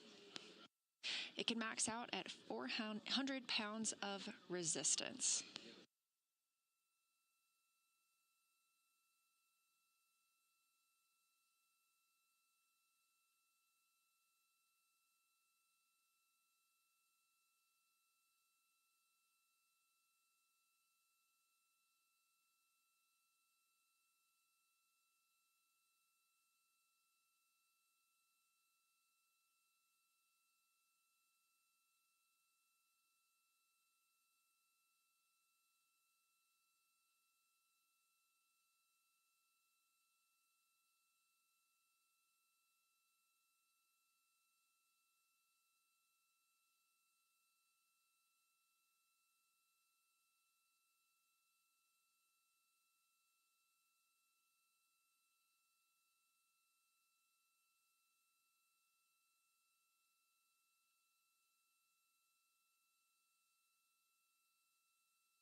This view really gives a great look inside Orion and at the size and space available.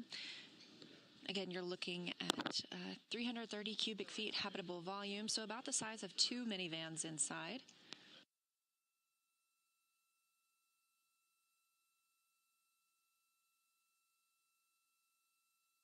The crew obviously did not launch in Orion in this configuration. They have since been able to stow quite a lot of the hardware that was used during the launch portion.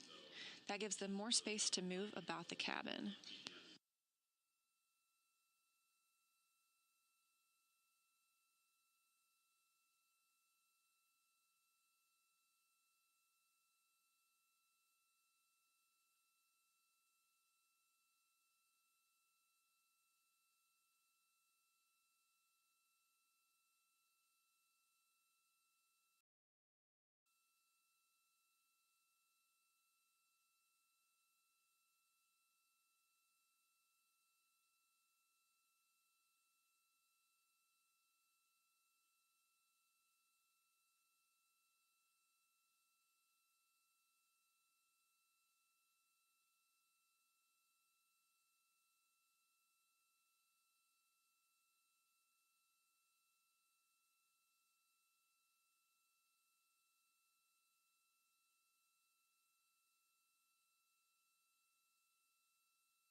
As pilot Victor Glover continues exercising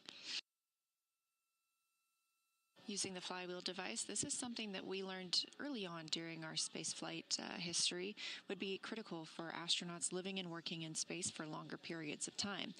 On the International Space Station, astronauts are timelined to work out for approximately 2 hours a day to help maintain their bone and muscle health. On Orion, they're timelined to exercise for 30 minutes a day.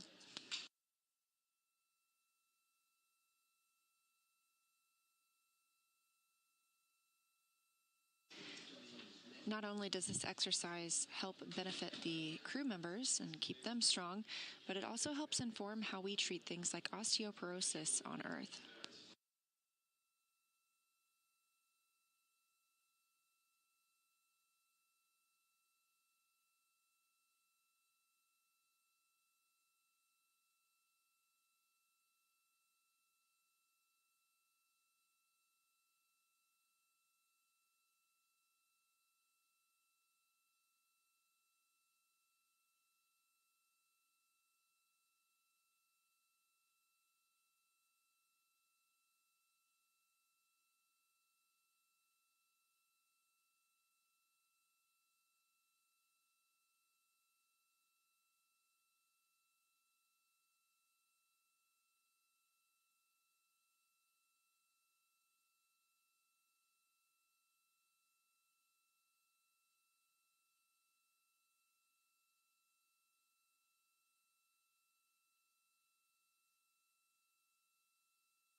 This is Artemis Mission Control, the spacecraft traveling 3,400 miles per hour, now over 118,000 miles away from Earth and 148,000 miles away from the Moon. You can track those stats for yourself anytime at nasa.gov/trackartemis. We also got some beautiful images from the crew this morning. Their first look back at Earth after the translunar injection burn. You can also see those images as well as the ones we intend to release as they come down on NASA's social media accounts at NASA and at NASA Artemis.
In this live view from inside the Orion capsule, you can see Canadian Space Agency astronaut Jeremy Hansen there in the black t-shirt.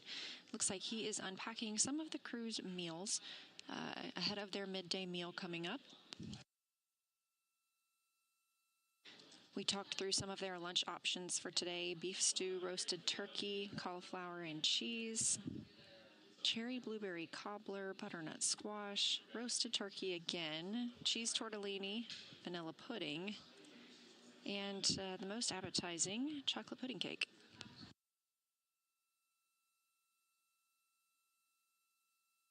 And if you're a sauce fan like me, you'll like to know there is maple syrup, chocolate spread, peanut butter, hot sauce, spicy mustard, strawberry jam, honey, cinnamon, and almond butter, all flying around the moon as well.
If you look closely at Canadian space astronaut Jeremy Hansen, it appears that he is wearing two watches, but one of those is Archer.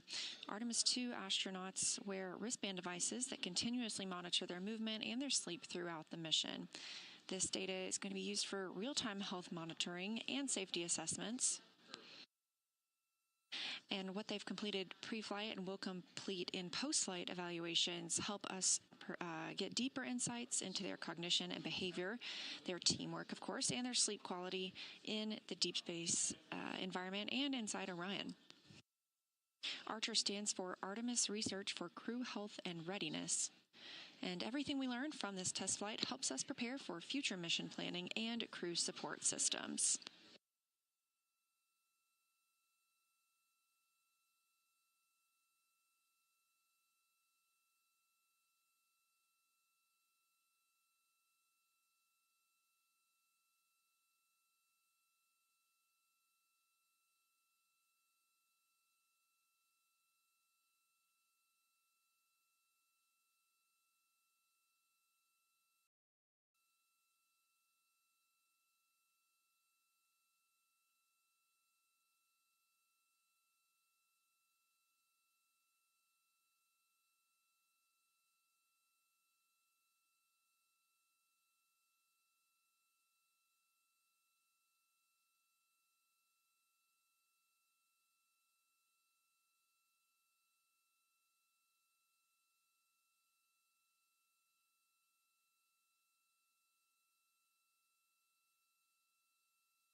Use and integrity exercise complete. Thank you.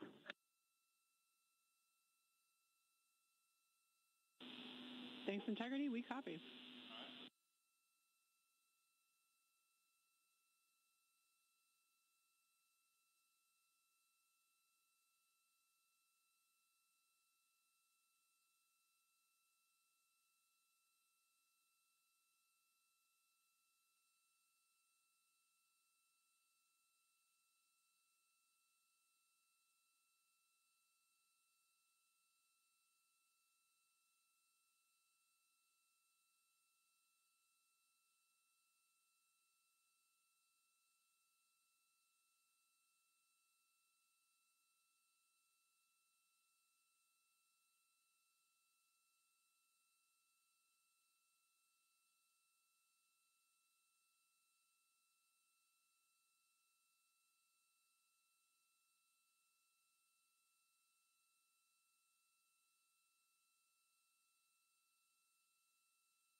As you heard the call from pilot Victor Glover, he has completed exercise and was very kind enough to give us a view inside the cabin while he was exercising. We previously have seen the views from outside the cabin while the crew is exercising and how that imparts movement on the spacecraft. Now the crew is getting into their midday meal. Again, we were expecting to have a burn in 10 minutes, so if you are tuned in and looking for the outbound trajectory correction burn, that has been canceled for today. It was deemed unnecessary because our targeting was so accurate for the translunar injection burn. Again, that translunar injection burn came last night at 6:49 p.m. Central Time, 5 minutes and 50 seconds, using the orbital maneuvering systems engine on the Orion spacecraft.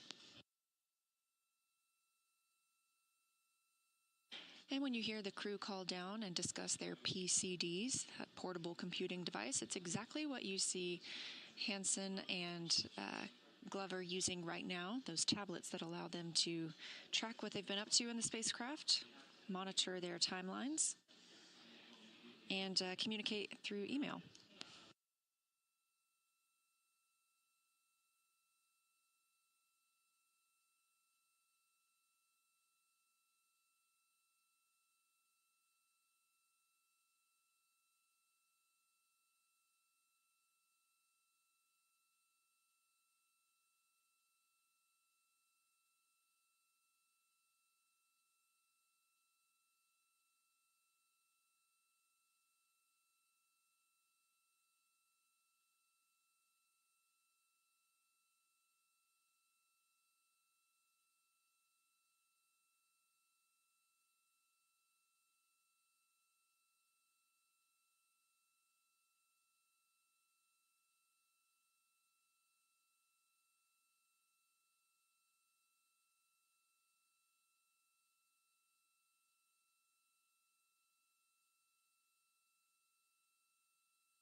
Houston Integrity AGA readings when ready. All right, we'll take them.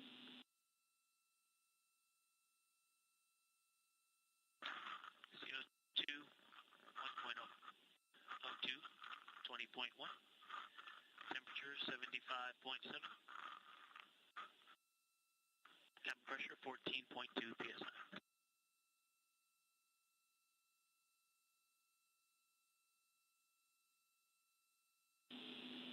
Copy all, and we believe we copied CO2 1.0. Just want to confirm.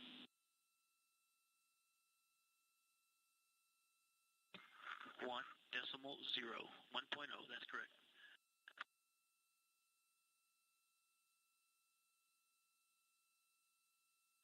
Okay, thank you.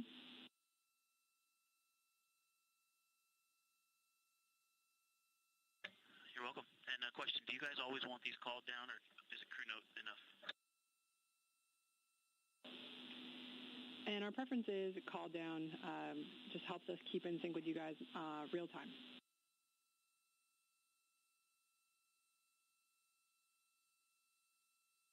Copy.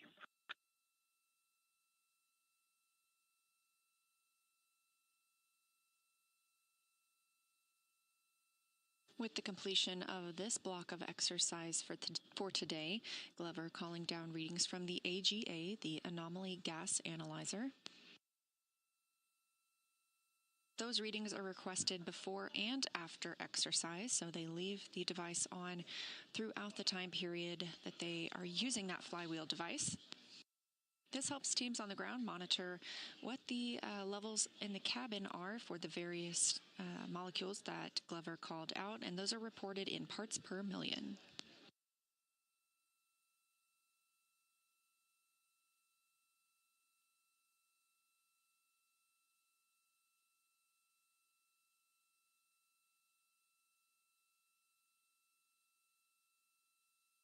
And we have just passed 2 days mission elapsed time.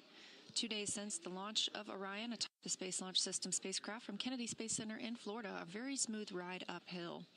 We are now 3 days and 19 minutes away from the opening of our lunar flyby, targeted for flight day 6, when the crew will fly around the moon the first time in over 50 years for humans to do so.